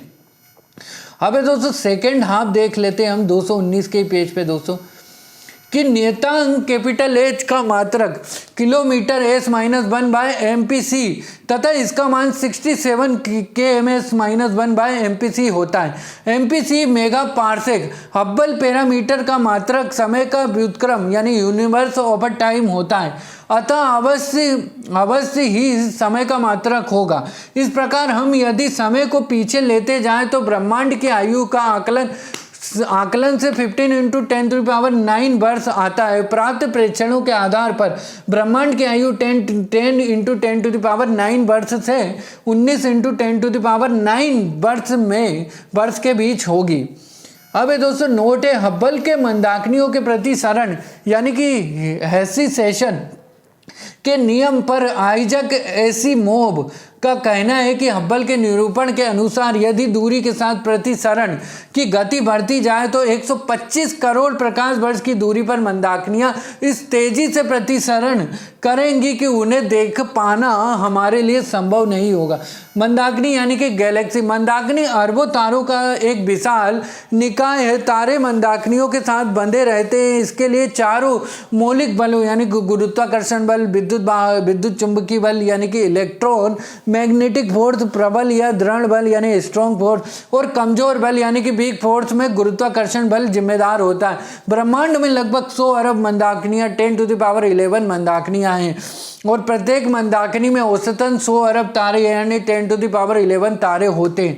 यानी ब्रह्मांड में तारों की कुल संख्या लगभग 10⁻22 है। प्रत्येक मंदाकिनियों में तारों के अतिरिक्त गैसों तथा धूल होती है। मंदाकिनी का 98% भाग तारों से बना तथा शेष 2% गैस तथा धूल से बना है। अब ये दोस्तों नोट है कि मंदाकिनी की विशालता के कारण इसे प्रायद्वीपीय ब्रह्मांड कहते हैं।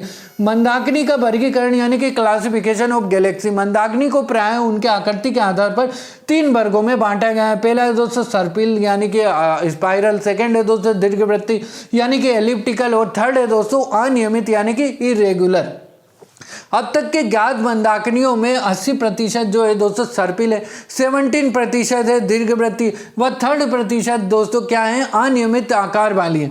हमारी मंदाकिनी दुग्ध मेखला यानी कि मिल्की वे या आकाशगंगा और इसकी सबसे नज़दीक मंदाकिनी देवयानी यानी कि एंड्रोमेडा सर्पिल आकार वाली मंदाकिनी है। सर्पिल मंदाकिनियाँ दूसरी मंदाकिनियों से प्रायः काफ़ी बड़ी होती है। दुग्ध मेखला यानी कि अवर अवन गैलेक्सी द मिल्की वे, हमारा सौरमंडल दुग्ध मेखला यानी कि मिल्की वे या आकाशगंगा नामक मंदाकिनी का सदस्य है। इसका व्यास लगभग 10⁵ प्रकाश वर्ष और यहाँ मंथर गति से चक्कर काट रही है। दुग्ध मेखला मंदाकिनी अपने केंद्र के चारों ओर धीरे धीरे घूमती है और तारे इसके केंद्र के चारों ओर धीरे धीरे घूमते हैं। सूर्य भी यानी सौर मंडल सहित इसके केंद्र के चारों ओर घूर्णन करता है। इसे एक परिक्रमा पूरी करने में लगभग 250 मिलियन यानी 25 करोड़ वर्ष लगता है। पृथ्वी पर लोग दुग्ध मेखला यानी मंदाकिनी का अभिमुख दृश्य यानी एंड ऑन व्यू और साइड व्यू देख पाते हैं क्योंकि पृथ्वी स्वयं इस मंदाकिनी का हिस्सा है। अब दोस्तों हमारी मंदाकिनी में तारे चपटी चक्रिका नुमा संरचना में अंतर्विष्ट होते हैं जो अंतरिक्ष के अंदर 10⁵ प्रकाश वर्ष तक फैली होती है। तारों की चक्रिका केंद्र पर काफ़ी मोटी होती है जो मंदाकिनी के केंद्र पर तारों के अपेक्षाकृत उच्च सांद्रण को दर्शाता है। हमारा सूर्य और उसके ग्रह मंदाकिनी के केंद्रीय भाग से लगभग 3 × 10⁴ प्रकाश वर्ष की दूरी पर इस चक्रीय नुमा संरचना के एक पार्श्व पर स्थित है। अतः सूर्य दुग्ध मेखला मंदाकिनी के केंद्र से काफी दूर है। यदि आकाश स्वच्छ है तो दुग्ध मेखला मंदाकिनी अंधेरी रात में उत्तर से दक्षिण आकाश में हल्के सफेद तारों की चौड़ी पट्टी के रूप में प्रतीत होती है जो करोड़ों टिमटिमाते तारों से मिलकर बनी है। अंधेरी रात में पृथ्वी से देखने पर यह प्रकाश की बहती हुई नदी की तरह प्रतीत होती है। यह आकाशगंगा कहलाती है। अब दोस्तों सेकेंड हाफ भी देख लिया है दोस्तों हमने। अब हम दोस्तों अगला पेज देखते हैं। 220 नंबर का पेज है दोस्तों। तारामंडल यानी कि कॉन्स्टेलेशन। तो पृथ्वी से देखने पर तारों का कोई समूह किसी विशेष आकृति के रूप में प्रतीत होता है। हमारे पूर्वजों ने ऐसे कई तारा समूह में कुछ आकृतियों की कल्पना की और उनको विशिष्ट नाम दिए। तारों के किसी ऐसे समूह को तारामंडल कहते हैं। इन तारामंडलों का नामकरण उनकी आकृति के आधार पर की गई है। प्रमुख तारामंडल बृहत सप्तऋषि मंडल है जिसे उर्सा मेजर, लघु सप्तऋषि है जिसे उर्सा माइनर और मृग है जैसे ओरियन और सिग्नस है यानी साइग्नस और हाइड्रा आदि। आकाश में कुल 89 तारामंडल है, 90 तारामंडल है। इसमें से सबसे बड़ा तारामंडल सेंटारोस है जिसमें 94 तारे, हाइड्रा में कम से कम 68 तारे। बृहद सप्तऋषि नामक तारामंडल में बहुत से तारे हैं जिसमें 7 सर्वाधिक चमकदार तारे हैं जो आसानी से दिखाई देते हैं। इन तारों से बना तारामंडल सामान्यतः बृहद सप्तऋषि या बिग डियर कहलाता है। लघु सप्तऋषि में भी अधिक चमक वाले 7 प्रमुख तारे हैं। उत्तरी गोलार्ध में बृहद सप्तऋषि एवं लघु सप्तऋषि तारामंडलों को प्रायः बसंत ऋतु में देखा जाता है। मृग यानी कि ओरियन तारामंडलों को शीत ऋतु में देखा जा सकता है। मृग सप्तऋषि सर्वाधिक भव्य तारामंडलों में से एक है। इसमें 7 चमकीले तारे हैं जिनमें से 4 किसी चतुर्भुज की आकृति बनाते प्रतीत होते हैं। इस चतुर्भुज के एक कोने पर सबसे विशाल तारों में एक बीट लगीज नाम का तारा स्थित है जबकि दूसरे विपरीत कोनों पर रीगेल नामक अन्य चमकदार तारा स्थित है। मृग के अन्य 3 प्रमुख तारे तारामंडल के मध्य में एक सरल रेखा में अवस्थित है। अब दोस्तों पढ़ते हैं तारे यानी कि स्टार। ऐसे खगोलीय पिंड है जो लगातार प्रकाश एवं ऊष्मा उत्सर्जित करते रहते हैं।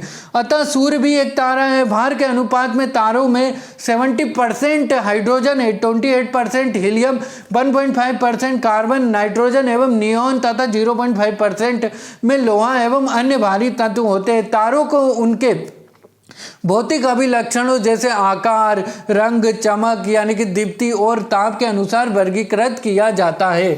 तारे 3 रंग के होते हैं। पहला है दोस्तों रेड यानी कि लाल, दूसरा है दोस्तों सफ़ेद यानी कि वाइट और तीसरा है दोस्तों नीला यानी कि ब्लू।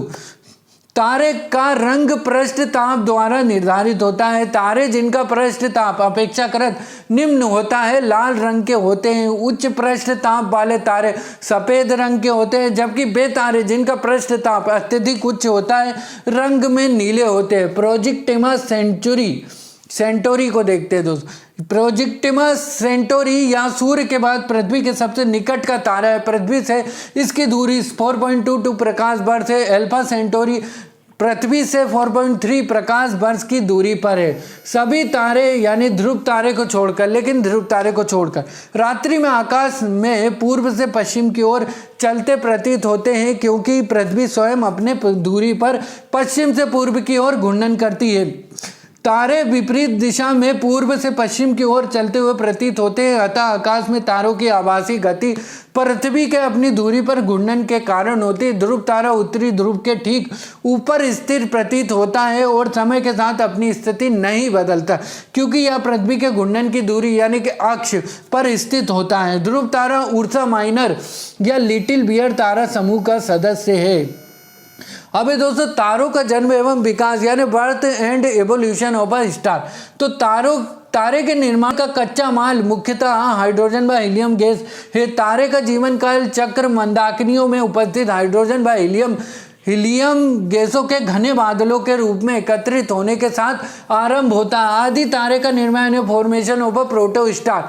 तो तारे का जीवन चक्र आकाश गंगा में हाइड्रोजन तथा हीलियम गैस के संघनन से प्रारंभ होता है, जो अंततः घने बादलों का रूप धारण कर लेते हैं। इन बादलों को ऊर्ट बादल यानी कि ऊर्ट क्लाउड्स कहा जाता है। इन बादलों का ताप -173 डिग्री सेल्सियस होता है। जैसे जैसे इन बादलों का आकार बढ़ता जाता है, गैसों के अणुओं के बीच में गुरुत्वाकर्षण बल बढ़ता जाता है। जब बादलों का आकार काफी बड़ा हो जाता है, तब यह स्वयं के गुरुत्वाकर्षण बल के कारण सिकुड़ता चला जाता है। यह सिकुड़ता हुआ घना गैस पिंड आदि तारा यानी कि प्रोटो स्टार कहलाता है। आदि तारा प्रकाश उत्सर्जित नहीं करता है। ये दोस्तों 220 नंबर का ही सेकंड हाफ देख रहे हैं हम दोस्तों। अब दोस्तों, आदि तारे से तारे का निर्माण यानी formation of a star from proto star. आदि तारा अत्यधिक सघन गैसीय द्रव्यमान है, जो विशाल गुरुत्वाकर्षण बल के कारण आगे भी संकुचित होता रहता है। जो ही आदि तारा आगे संकुचित होना आरंभ करता है, गैस के बादल में उपस्थित हाइड्रोजन परमाणु अधिक जल्दी परस्पर टकराते हैं। हाइड्रोजन परमाणु के ये टक्कर आदि तारे के ताप को अधिकाधिक बढ़ा देते हैं। आदि तारे के संकुचन की प्रक्रिया लाखों वर्षों तक चलती रहती है, जिसके दौरान आदि तारे में आंतरिक ताप आरंभ में मात्र -173 डिग्री सेल्सियस -173 डिग्री सेल्सियस से लगभग 10⁷ डिग्री सेल्सियस तक बढ़ता है। इस अत्यधिक उच्च ताप पर हाइड्रोजन की नाभिकीय संलयन अभिक्रिया होने लगती है। इस प्रक्रिया में 4 छोटे हाइड्रोजन नाभिक संलयित होकर बड़े हीलियम नाभिक बनाते हैं और ऊष्मा तथा प्रकाश के रूप में ऊर्जा की विशाल मात्रा उत्पन्न होती है। हाइड्रोजन के संलयन से हीलियम बनने के दौरान उत्पन्न ऊर्जा आदि तारा को चमक प्रदान करता है और वह तारा बन जाता है। अब दोस्तों पढ़ते तारे के जीवन का अंतिम चरण यानी final stages of stars life. तो अपने जीवन के अंतिम चरण के पहले भाग में तारा लाल यानी कि रक्त दानव प्रवस्था यानी रेड जिएंट फेज में प्रवेश करता है। इसके बाद उसका भविष्य उसके प्रारंभिक द्रव्यमान पर निर्भर करता है। या 2 स्थितियां उत्पन्न होती हैं यहाँ पर। पहली स्थिति फर्स्ट पॉइंट है दोस्तों, यदि तारे का प्रारंभिक द्रव्यमान सूर्य के द्रव्यमान के तुल्य होता है तो रक्त दानव तारा अपने प्रसारित बाह्य आवरण को खो देता है और उसका क्रोड सिकुड़ करके श्वेत वामन तारा यानी कि व्हाइट ड्वार्फ स्टार बनाता है, जो अंतोतगत्वा अंतरिक्ष में पदार्थ के सघन पिंड के रूप में नष्ट हो जाता है। सेकेंड पॉइंट है, यदि तारे का प्रारंभिक द्रव्यमान महान क्या है दोस्तों, सेकेंड पॉइंट दोस्तों, यदि तारे का प्रारंभिक द्रव्यमान सूर्य के द्रव्यमान से काफी अधिक होता है तो उससे बना रक्त दानव तारा अधिनव तारा यानी सुपरनोवा स्टार्स के रूप में विस्फोट करता है और इस विस्फोटित अधिनव तारे का क्रोड संकुचित होकर न्यूट्रॉन तारा यानी न्यूट्रो स्टार अथवा कृष्ण छिद्र ब्लैक होल बन जाता है। अब दोस्तों रक्त दानव प्रवस्था यानी कि रेड जिएंट फेज।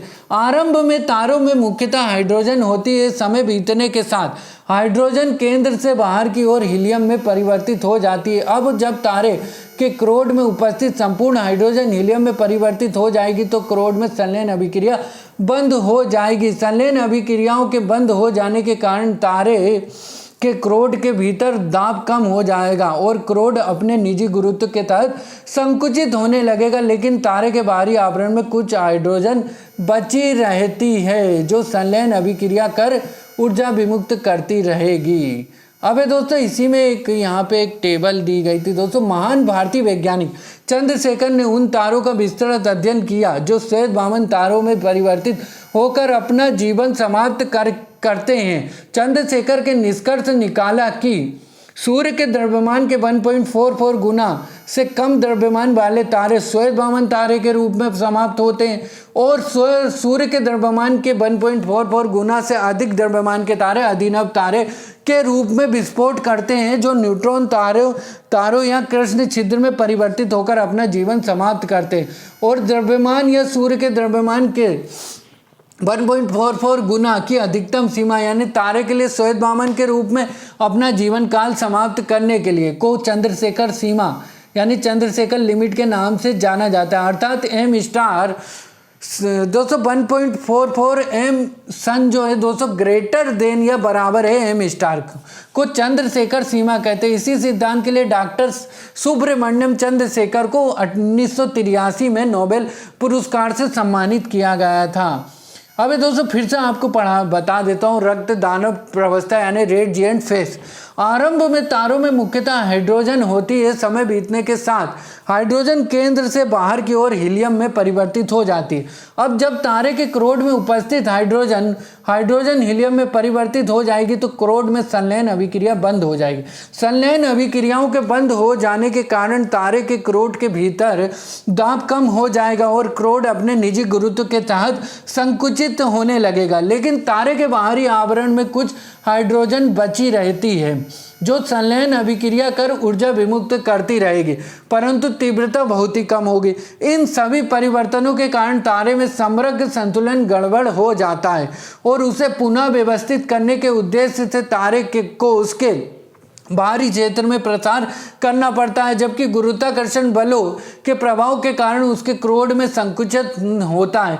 अतः सामान्य तारे से रक्त दानव तारे में परिवर्तन में तारे का क्रोड सिकुड़ता है जबकि बाहरी आवरण में अत्यधिक प्रसार होता है। यह रक्त दानव तारा कहलाता है क्योंकि यह रंग में लाल आकार में दानवाकार है। हमारा अपना तारा सूर्य अब से लगभग 5000 मिलियन वर्षों के बाद रक्त दानव तारे में बदल जाएगा। सूर्य का प्रसारित बाहरी आवरण तब इतना बड़ा हो जाएगा कि यह अंतर ग्रहों जैसे कि बुध, शुक्र एवं पृथ्वी को भी निगल जाएगा।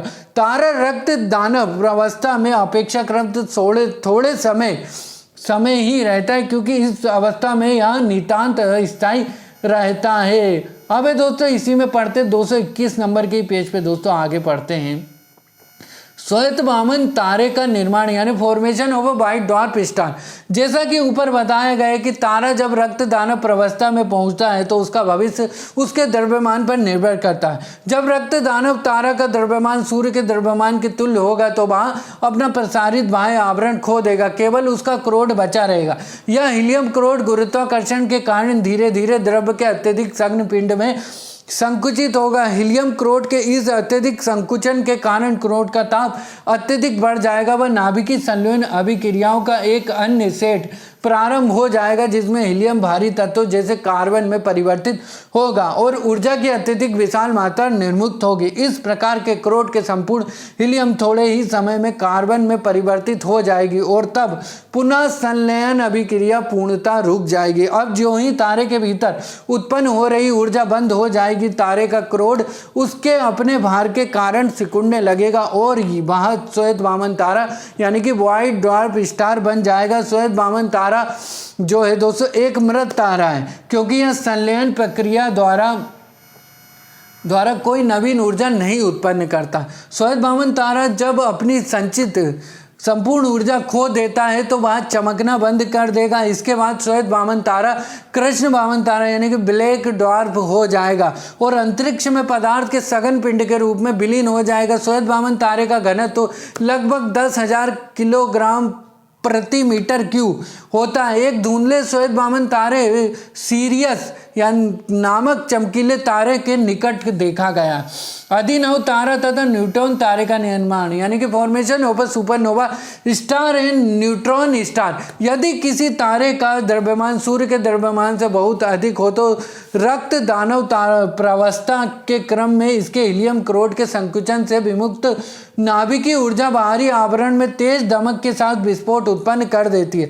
यह विस्फोट आकाश को कई दिनों तक प्रकाशित करता है। ऐसा विस्फोटक तारा अभिनव यानी कि सुपरनोवा तारा कहलाता है। सुपरनोवा विस्फोट के बाद भी इसके क्रोड का संकुचन होते रहता है और वह न्यूट्रॉन स्टार यानी न्यूट्रॉन तारा बन जाता है। हमारी मंदाकिनी दुग्ध मेखला में न्यूट्रॉन तारों की संख्या का अनुमान लगभग 10⁸ लगाया गया, जिसमें से लगभग 1000 ऐसे तारों को देखा गया है। न्यूट्रॉन तारे का घनत्व नाभिकीय घनत्व की कोटि का 10⁻17 किलोग्राम पर मीटर क्यूब होता है। न्यूट्रॉन तारों का द्रव्यमान सूर्य के द्रव्यमान का लगभग 2 गुना तथा त्रिज्या लगभग 10 किलोमीटर होती है। यह अदीप्त होता है तथा सीधे तौर पर नहीं देखा जा सकता।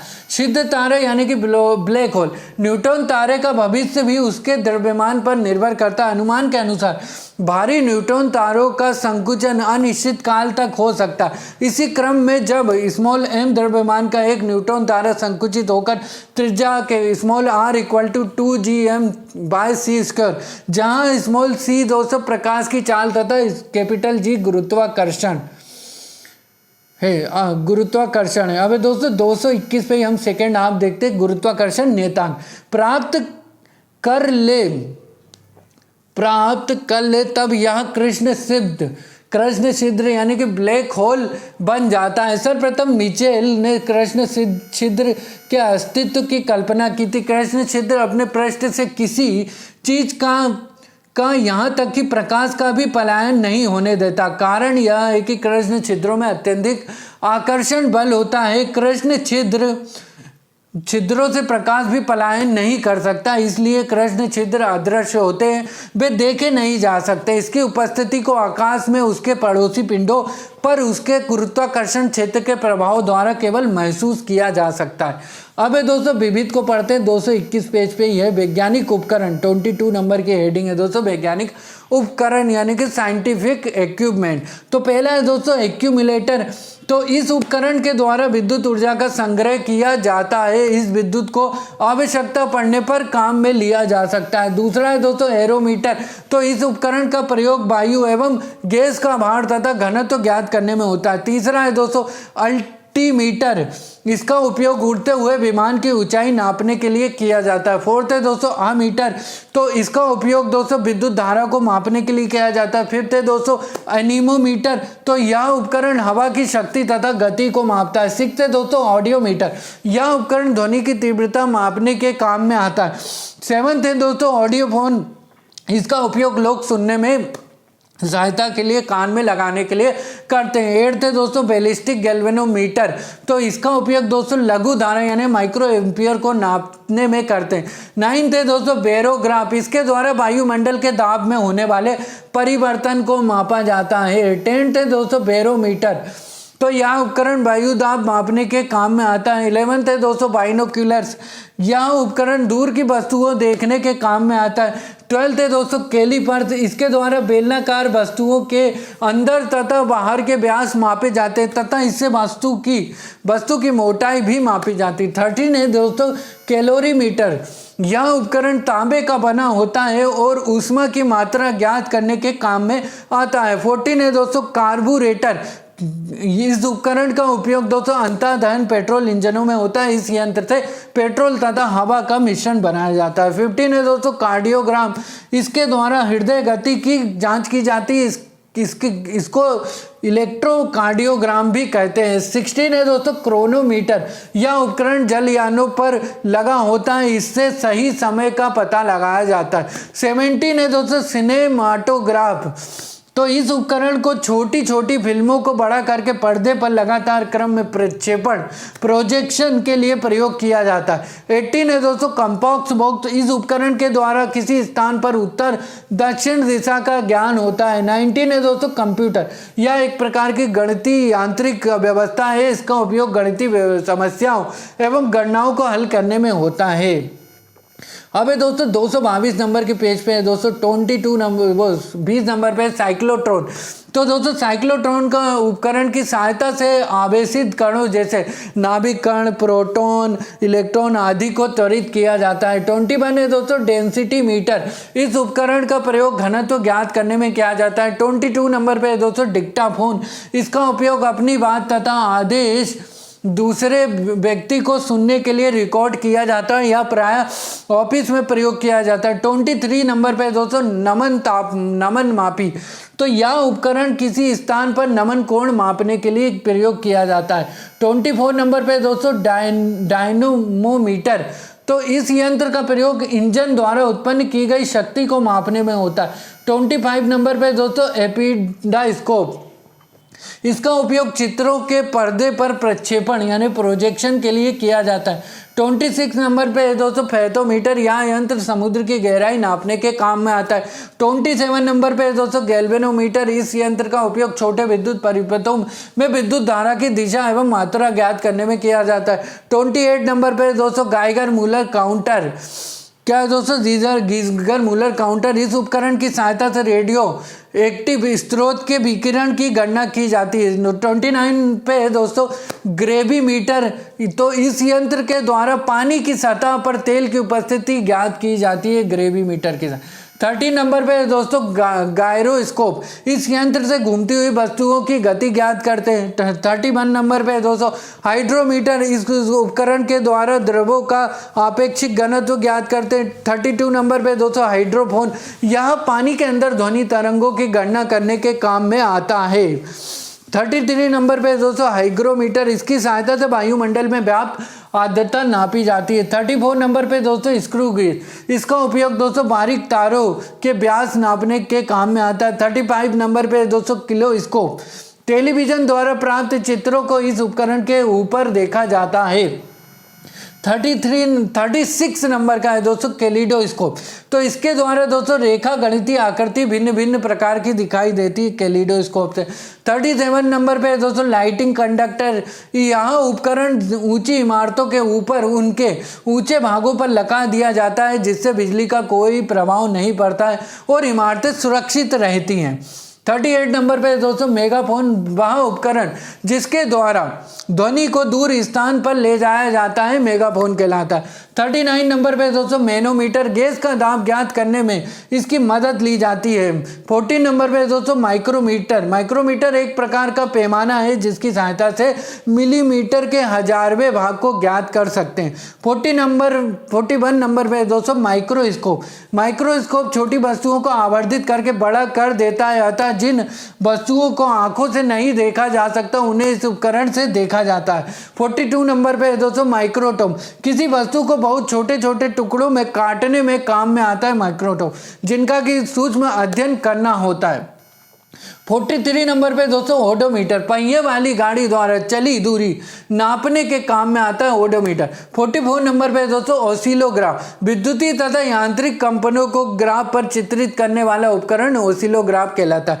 45 नंबर पे दोस्तों पेरिस्कोप। पनडुब्बियों में उपयोग होने वाला ऐसा उपकरण जिसकी सहायता से पानी में डूबे हुए को पानी के ऊपर का दृश्य दिखाई पड़ सकता है। अबे दोस्तों इसी में सेकेंड हाफ देख लेते हैं हम, क्या है सेकेंड हाफ। ये दोस्तों 222 नंबर के पेज का सेकेंड हाफ। 46 नंबर का उपकरण है दोस्तों पोटेंशियोमीटर। यह विद्युत वाहक बलों की तुलना करने में, लघु प्रतिरोधों के मापन में तथा वोल्ट मीटर व अमीटर के कैलिब्रेशन में काम में आता है पोटेंशियोमीटर। 47 नंबर पे दोस्तों पायरोमीटर। दूर स्थित वस्तुओं के ताप को ज्ञात करने हेतु पायरोमीटर का प्रयोग किया जाता है। 48 नंबर पे दोस्तों फोनोग्राफ। ध्वनि लेखन के काम आने वाले उपकरण को फोनोग्राफ कहते हैं। 49 नंबर पे दोस्तों फोटामीटर। यह दो स्रोतों की प्रदीपन तीव्रता की तुलना करने में काम आता है फोटोमीटर। 50 नंबर पे दोस्तों फोटो टेलीग्राफ। फोटो टेलीग्राफ या फोटोग्राफ एक स्थान से दूसरे स्थान पर पहुंचाने वाला उपकरण फोटो टेलीग्राफ। 51 नंबर पे दोस्तों साइट्रोटोन। तो यह कृत्रिम मौसम उत्पन्न करने के काम आने वाला उपकरण है साइक्लोट्रॉन। रडार 52 नंबर पर यह यंत्र अंतरिक्ष में आने जाने वाले वायुयानों के संसूचन और उनकी स्थिति ज्ञात करने में काम आता है। 53 नंबर पे दोस्तों रेन गेज, यह वर्षा नापने के काम में आने वाला उपकरण है। 54 नंबर पे दोस्तों रेडियोमीटर, इस यंत्र का उपयोग विकिरण की माप करने के लिए किया जाता है। 55 नंबर पे दोस्तों रेडियो टेलीस्कोप, एक ऐसा उपकरण है जिसकी सहायता से दूर स्थान की घटनाओं को बेतार प्रणाली से दूसरे स्थान पर देखा जा सकता है। 56 नंबर पे दोस्तों रिफ्रैक्टोमीटर, यह पारदर्शक माध्यमों को का अपवर्तनांक ज्ञात करने वाला उपकरण होता है। 57 नंबर पे दोस्तों सिस्मोग्राफ, यह भूकंप का पता लगाने वाला उपकरण है सिस्मोग्राफ। फिर है दोस्तों सेफ्टी लैंप जो है दोस्तों प्रकाश के लिए खानों में प्रयोग होने वाला उपकरण है, इसकी सहायता से खानों में होने वाले विस्फोट को बचाया जा सकता है। 59 नंबर पे दोस्तों सेक्सटेंट, यह किसी ऊंचाई यानी मीनार जैसे कि मान ले को नापने में काम में आने वाला उपकरण है सेक्सटेंट। फिर है दोस्तों 60 नंबर पे स्ट्रोबोस्कोप, आवर्तित गति से घूमने वाली वस्तुओं की चाल को इस उपकरण की सहायता से ज्ञात करते हैं। 61 नंबर पे दोस्तों स्पीडोमीटर, यह गति को प्रदर्शित करने वाला उपकरण है जो कि कार, ट्रक आदि वाहनों में लगा रहता है। 62 नंबर पे दोस्तों सबमरीन, यह पानी के अंदर चलने वाला छोटा जलयान है जिसकी सहायता से समुद्र की सतह पर होने वाली हलचल का भी ज्ञान होता रहता है। 63 नंबर पे दोस्तों स्पेरोमीटर, यह क्या है दोस्तों? स्पेरोमीटर गोली तल की वक्रता की त्रिज्या ज्ञात करने के काम में आता है।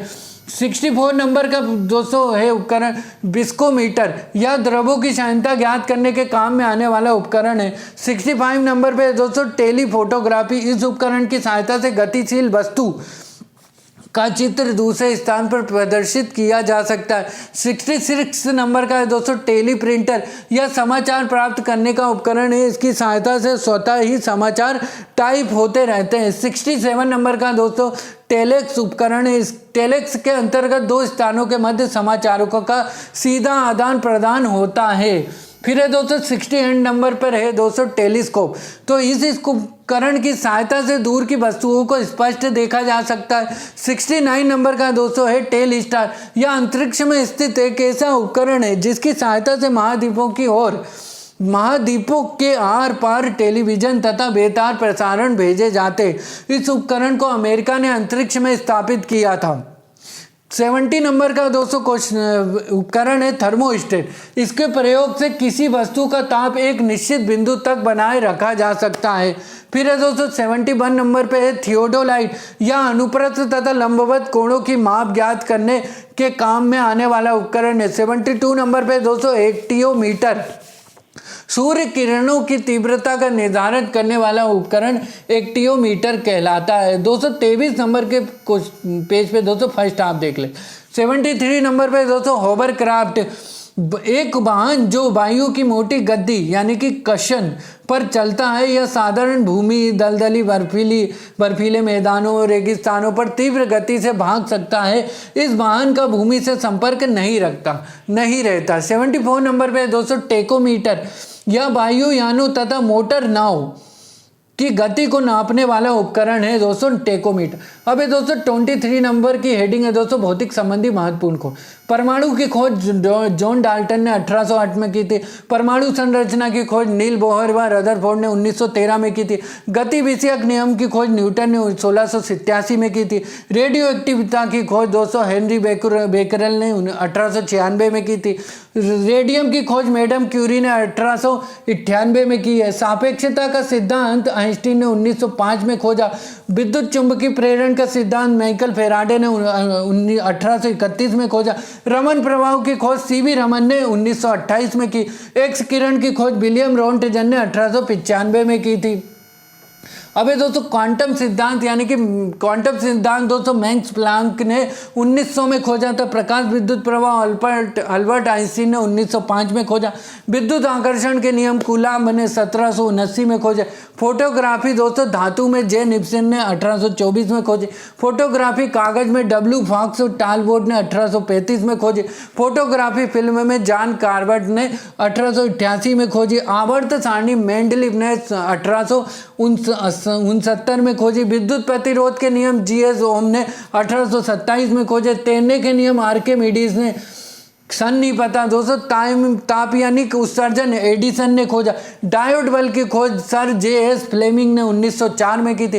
ट्रायोड बल्ब की खोज दोस्तों डॉक्टर ली डी फॉरेस्ट ने 1907 में की थी। नाभिकीय रिएक्टर की खोज एनरिको फर्मी ने 1942 में की थी। और विद्युत अपघटन के नियम की खोज फेराडे ने सन नहीं पता। विद्युत अपघटन नियम की खोज फेराडे ने की। बेतार का तार दोस्तों मार्कोनी ने खोजा था और 1901 में खोजा था। अब दोस्तों 24 नंबर की हेडिंग है कि मात्रकों का एक पद्धति से दूसरी पद्धति में परिवर्तन। 1 इंच इक्वल टू होता है दोस्तों 2.54 सेंटीमीटर। 1 फुट इक्वल टू होता है 0.3 मीटर।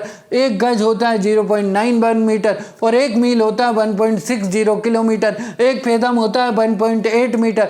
1 चेन होता है 20.11 मीटर 20.11 मीटर और 1 नॉटिकल यानी कि समुद्री मील होता है दोस्तों 1.824 किलोमीटर और 1 भौमिक यानी कि मानक दोस्तों मील क्या होता है दोस्तों 1.584 किलोमीटर।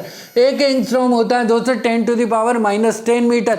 वर्ग इंच इक्वल टू होता है दोस्तों 6.45 वर्ग सेंटीमीटर। वर्ग फुट होता है 0.09 वर्ग मीटर। वर्ग गज होता है दोस्तों 0.83 वर्ग मीटर। 1 एकड़ होता है दोस्तों 10⁻² वर्ग मीटर। 1 हेक्टेयर होता है दोस्तों 10⁻4 वर्ग मीटर। वर्ग मील होता है दोस्तों 2.58 वर्ग किलोमीटर। घन इंच होता है दोस्तों 16.38 घन सेंटीमीटर और घन फुट होता है दोस्तों 0.028 घन मीटर। अब दोस्तों घन यार्ड क्या होता है दोस्तों 0.76 घन मीटर होता है। 1 लीटर होता है 1000 घन सेंटीमीटर। 1 पिंट होता है दोस्तों 0.56 लीटर होता है। 1 ग्रेन होता है दोस्तों 64.8 मिलीग्राम यानी 64.8 मिलीग्राम होता है। 1 ड्रेम होता है दोस्तों 1.77 ग्राम होता है। 1.77 ग्राम होता है। 1 ओंस होता है दोस्तों 28.35 ग्राम होता है। 1 पाउंड होता है दोस्तों 453 ग्राम और 1 डाइन होता है 10⁻⁻5 न्यूटन होता है। अब दोस्तों इसी में आगे बढ़ते सेकेंड हाफ देखते हैं हम 223 नंबर के पेज का।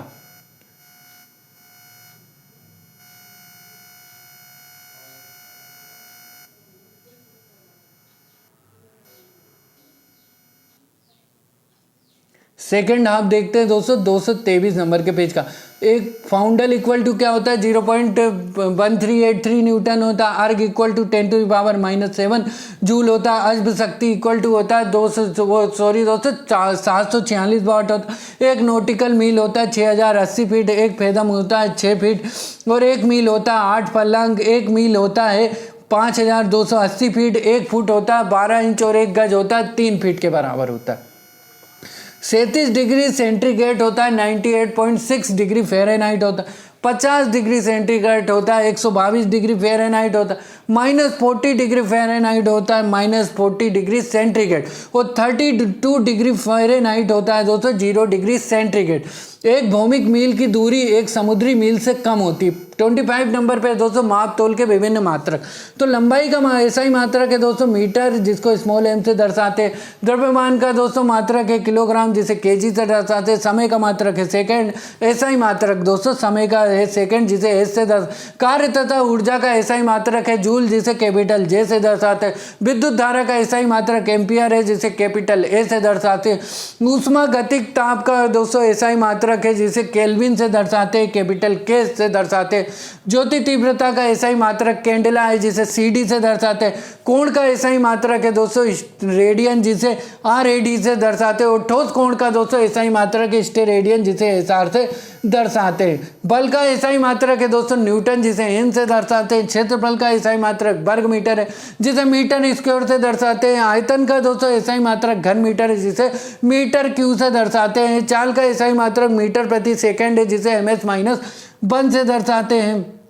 और दोस्तों कोणीय वेग का एसआई मात्रक है रेडियन प्रति सेकंड, जिसे कि दोस्तों RAD(s-1) से दर्शाते हैं। आवर्ती का एसआई मात्रक है दोस्तों हर्ट्ज, जिसे Hz से दर्शाते हैं। जड़त्व आघूर्ण का एसआई मात्रक दोस्तों किलोग्राम वर्ग मीटर है, जिसे kgm2 से दर्शाते हैं। और संवेग का एसआई मात्रक दोस्तों किलोग्राम मीटर प्रति सेकंड है, जिसे kgms-1 से दर्शाते हैं। आवेग का एसआई मात्रक दोस्तों न्यूटन सेकंड है, जिसे ns से दर्शाते हैं। कोणीय संवेग का एसआई मात्रक किलोग्राम वर्ग मीटर प्रति सेकंड है, जिसे kgm2s-1 से दर्शाते। दाब का एसआई मात्रक पास्कल है, जिसे PA से दर्शाते हैं। शक्ति का एसआई मात्रक वाट है, जिसे W से दर्शाते। पृष्ठ तनाव का एसआई मात्रक न्यूटन प्रति मीटर है, जिसे Nm-1 से दर्शाते हैं। संता का एसआई मात्रक न्यूटन सेकंड प्रति वर्ग मीटर है, जिसे Nsm-2 से दर्शाते हैं। फिर ऊष्मा चालकता का एसआई मात्रक वाट प्रति मीटर प्रति डिग्री सेंटीग्रेड, जिसे Wm-1 C-1 से दर्शाते हैं। विशिष्ट ऊष्मा का एसआई मात्रक जूल प्रति किलोग्राम प्रति केल्विन है, जिसे kg-1 K-1 से दर्शाते। विद्युत आवेश का एसआई मात्रक कूलाम है, जिसे C से दर्शाते हैं। विभवांतर का एसआई मात्रक वोल्ट है, जिसे B से दर्शाते हैं। फिर है दोस्तों विद्युत प्रतिरोध का एसआई मात्रक ओम है, जिसे ओम से दर्शाते हैं। और विद्युत धारिता का एसआई मात्रक है दोस्तों फेराडे है, जिसे कैपिटल F से दर्शाते हैं। प्रेरक का एसआई मात्रक दोस्तों हेनरी है, जिसे कैपिटल H से दर्शाते हैं। और चुंबकीय फ्लक्स का एसआई मात्रक है दोस्तों वेबर, जिसे WB से दर्शाते हैं। ज्योति फ्लक्स का एसआई मात्रक दोस्तों ल्यूमेन है, जिसे LM से दर्शाते हैं। और प्रदीप्ति घनत्व का एसआई मात्रक लक्स है, जिसे LX से दर्शाते हैं। और तरंग दैर्घ्य का दोस्तों एसआई मात्रक एंगस्ट्रॉम, जिसे A नोट से दर्शाते। अब दोस्तों 26 नंबर की हेडिंग है विभिन्न यंत्रों एवं उपकरणों के आविष्कारक। तो दोस्तों उपकरण और आविष्कारक देश और वर्ष दिया। बैरोमीटर का आविष्कार दोस्तों टेरोसेली ने करा था, ये इटली के थे और 1644 में किया था। फिर है दोस्तों विद्युत बैटरी का आविष्कार दोस्तों एलेसांड्रो वोल्टा ने किया था, इटली के थे, 1800 में किया था। बाईसाइकिल का आविष्कार के मैकमिलन ने किया था, ये स्कॉटलैंड के थे, 1839 में किया था। बाईसाइकिल टायर का आविष्कार जॉन डनलप ने किया था, ये ब्रिटेन के थे, 1888 में किया था। बाईफोकल लेंस का आविष्कार दोस्तों बेंजामिन फ्रैंकलिन ने किया था, ये USA के थे, 1780 में किया था इन्होंने। अब दोस्तों 224 नंबर पे दोस्तों फर्स्ट आप देखते हैं कि बंसन बुनर का आविष्कार दोस्तों रॉबर्ट बुनसन ने किया था, ये जर्मनी के थे, 1855 में किया था। कंप्यूटर का आविष्कार दोस्तों चार्ल्स बाबेज ने किया था, ये ब्रिटेन के थे, 1834 में किया था। क्रेस्कोग्राफ का आविष्कार दोस्तों जेसी बोस ने किया था, ये भारत के थे, 1928 में किया था इन्होंने। कॉस्मिक किरणों का आविष्कार दोस्तों विक्टर हेज ने किया था, ये ऑस्ट्रिया के थे, 1912 में किया था। कार्बन पेपर का आविष्कार रोल्फ वेजवुड ने किया था दोस्तों, ये इंग्लैंड के थे, 1806 में किया था। कार बाष्प वाली का आविष्कार दोस्तों निकोलस कुगनाइट ने किया था, ये फ्रांस के थे, 1769 में किया था। कार आंतरिक दहन वाली का आविष्कार दोस्तों सैमुअल ब्राउन ने किया था, ये ब्रिटेन के थे, 1826 में किया था। कार पेट्रोल वाली का आविष्कार दोस्तों कार्ल बेंज ने किया था, ये जर्मनी के थे, 1885 में इन्होंने किया था। कार्बोरेटर का आविष्कार दोस्तों जी डेमलर ने किया था, ये जर्मनी के थे, 1876 में इन्होंने किया था। कताई मशीन का आविष्कार दोस्तों सैमुअल क्रॉम्पटन ने किया था, ये ब्रिटेन के थे, 1779 में इन्होंने किया था। कारपेट स्वीपर का आविष्कार दोस्तों मेलविल विसेल ने किया था, ये USA के थे, 1876 में इन्होंने किया था। क्रोनोमीटर का आविष्कार जॉन हैरिसन ने किया था, ये जर्मनी के थे, 1735 में इन्होंने किया। घड़ी यांत्रिक वाली का आविष्कार दोस्तों आई सिंह व लियांग सेन ने किया था, ये चीन के थे, 1725 में इन्होंने किया। घड़ी पेंडुलम वाली का आविष्कार दोस्तों क्रिश्चियन ह्यूमेंस ने किया था, ये नीदरलैंड के थे, 1656 में इन्होंने किया था। अब दोस्तों डीजल इंजन का आविष्कार रूडोल्फ डीजल ने दोस्तों किया था, ये जर्मनी के थे, 1895 में इन्होंने किया था। डायनोमो का आविष्कार दोस्तों माइकल फेराडे ने किया था, ये इंग्लैंड के थे, 1881 में इन्होंने 1831 में डायनोमो का आविष्कार किया। फिर है दोस्तों डेंटल प्लेट का आविष्कार एंथोनी प्लेटसन ने, ये USA के थे दोस्तों, और इन्होंने 1817 में किया था यह आविष्कार। फिर है दोस्तों डिस्क ब्रेक का आविष्कार एफ लेचेस्टर ने ब्रिटेन के थे, ये 1902 में किया था। डीसी मोटर का आविष्कार जेनोबा ग्रामे ने दोस्तों बेल्जियम के थे 1873 में किया था। एसी मोटर का आविष्कार दोस्तों निकोला टेस्ला ने, ये यूएसए के थे दोस्तों 1888 में इन्होंने किया था। इलेक्ट्रोमैग्नेट का आविष्कार दोस्तों विलियम स्टारजन ने दोस्तों ये ब्रिटेन के थे 1824 में किया था। फिल्म दोस्तों मुख्य चलचित्र वाली फिल्म जो है दोस्तों ये लुई ली फ्रांस ने आविष्कार किया था दोस्तों, यूएसए के थे 1855 में इन्होंने किया था। फिल्म बाघ चलचित्र वाली का आविष्कार दोस्तों जे मुसोली व हैंस वागट ने दोस्तों किया था, ये जर्मनी के थे दोस्तों 1922 में किया था। फिल्म संगीत युक्त वाली ये लीडी फॉरेस्ट ने दोस्तों आविष्कार किया था, ये यूएसए के थे दोस्तों 1923 में किया था। फाउंटेन पेन का आविष्कार दोस्तों लेविस वाटरमैन ने दोस्तों ये यूएसए के थे 1884 में इन्होंने खोजा था। फिर है दोस्तों गैल्वेनोमीटर का आविष्कार दोस्तों एंड्रे मेरी एम्पियर ने दोस्तों ये फ्रांस के थे 1834 में खोजा था। गैस लाइटिंग का आविष्कार दोस्तों विलियम मार्डोक ने दोस्तों ब्रिटेन के थे 1792 में खोजा था। फिर है दोस्तों ग्लाइडर का आविष्कार दोस्तों जॉर्ज केले ने किया था, ब्रिटेन के थे ये और 1853 में खोजा था। ग्रामोफोन का आविष्कार दोस्तों थॉमस अल्वा एडिसन ने किया था, ये यूएसए के थे 1878 में इन्होंने ग्रामोफोन की खोज की थी। फिर है दोस्तों गायरो कंपास की खोज दोस्तों सर अल्पर स्पेरी ने दोस्तों की थी, ये यूएसए के थे 1911 में खोजा था। गीगर काउंटर की खोज हैंस गीगर ने दोस्तों जर्मनी के थे 1913 में खोजा था। गैस फायर की दोस्तों खोज फिलिप लेवन ने दोस्तों फ्रांस के थे 1799 में खोजा था। लाउड स्पीकर की खोज दोस्तों हॉरेस शॉर्ट ने दोस्तों ये ब्रिटेन के थे 1900 में खोजा था। लोगरिथम की खोज दोस्तों जॉन नेपियर ने की थी, ये स्कॉटलैंड के थे 1614 में खोजा था। नियोन लैंप की खोज दोस्तों जॉर्ज क्लार्ड ने की थी, ये फ्रांस के थे 1910 में खोजा था। और नायलॉन की खोज डॉक्टर वालेस केरार्स ने खोजा था दोस्तों, ये अमेरिका के थे 1937 में खोजा था। सेफ्टी पिन का आविष्कार दोस्तों वाल्टर हंट ने यूएसए के थे और 1849 में खोजा था। स्कॉच टेप का आविष्कार दोस्तों रिचर्ड ड्रा ने किया था, ये यूएसए के थे और 1930 में खोजा था इन्होंने। अब है दोस्तों स्वतः चालक का आविष्कार दोस्तों चार्ल्स केटरिंग ने किया था, ये यूएसए के थे और 1911 में खोजा था। स्लाइड पैमाने की खोज दोस्तों विलियम ऑफ ट्रेड ने दोस्तों ब्रिटेन के थे 1621 में खोजा था। स्काई स्क्रैपर की दोस्तों खोज विलियम जेनी ने की थी, यूएसए के थे 1882 में की थी। स्टील की खोज दोस्तों हेनरी वेसेमैन ने की थी, ये ब्रिटेन के थे 1855 में इन्होंने खोजा था। सुपर कंडक्टिविटी की खोज दोस्तों HK ओनेस लिंद ने की थी, ये नीदरलैंड के थे और 1911 में खोजा था। स्टीम इंजन यानी कंडेंसर की खोज दोस्तों जेम्स वाट ने करी थी, स्कॉटलैंड के थे 1769 में की थी। स्टीम इंजन पिस्टन वाले की खोज दोस्तों धाम न्यूकैमैन ने दोस्तों ब्रिटेन के थे 1712 में की थी। सेलुलाइट की खोज दोस्तों एलेक्जेंडर पार्क ने, ये ब्रिटेन के थे 1861 में इन्होंने खोजा था। सेफ्टी मैच का आविष्कार दोस्तों जॉन बाकर ने की थी और ये ब्रिटेन के थे 1826 में इन्होंने खोजा। सेफ्टी लैम्प का आविष्कार दोस्तों हेम्प्रे डेवी ने करी थे, ये दोस्तों ब्रिटेन के थे 1816 में खोजा।